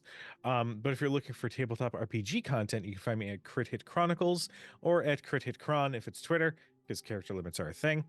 Currently, every Thursday, we are running a sponsored stream from Kobold Press, playing Tales of the Valiant, featuring one LB Hackamap. We just finished a fucking hilarious session. And now the actual main campaign is beginning. So, keep an eye out for possible special guests in the future. But in the meantime, you can also find me every Wednesday over at Nerd Immersion with LB, playing some new 2024 D&D. You can find me this Sunday over at Shadow Dow's channel. Shadow was in our chat playing Monster of the Week. And maybe key into the socials on Sunday night. There might be an announcement about a thing. I don't know. Maybe just key in. If you want. You know. If you want. Yeah. If you want to do that. You should do that. You could if you want. And I'm LB Hackamup, and I've been your keeper for this evening. If you made it to the end of this video on YouTube, I appreciate it. Comment Friday the 13th. I love to see them. The next time this channel is going to be live is on Sunday. We will be doing our level 16 D&D game. They are currently in the lair of Timur and Bashaba. There's going to be some luck stuff that is thrown around. There's some interesting villains that are running around this place. It's a true dungeon crawl at this point. But we'll be back on Thursday for Themeless Thursdays, where they play party games. And Ren and I will be back next week doing the new Layers of Fear game on Friday, which will be super fun. Check my socials, LB Hackamup on Instagram and Twitter for all of the games that I'm in, which are a lot. I'm playing in 4 different versions of D&D right now, which is super fun. Not confusing at all, but it's a lot of fun. We'll schedule the next one of this game, and I'll make sure to put it out in the socials so you guys will know and can enjoy the next episode of this content. That's it for us. Thank you guys so much for watching. I'm LB Hackamup. Hack recklessly. Bye. Bye.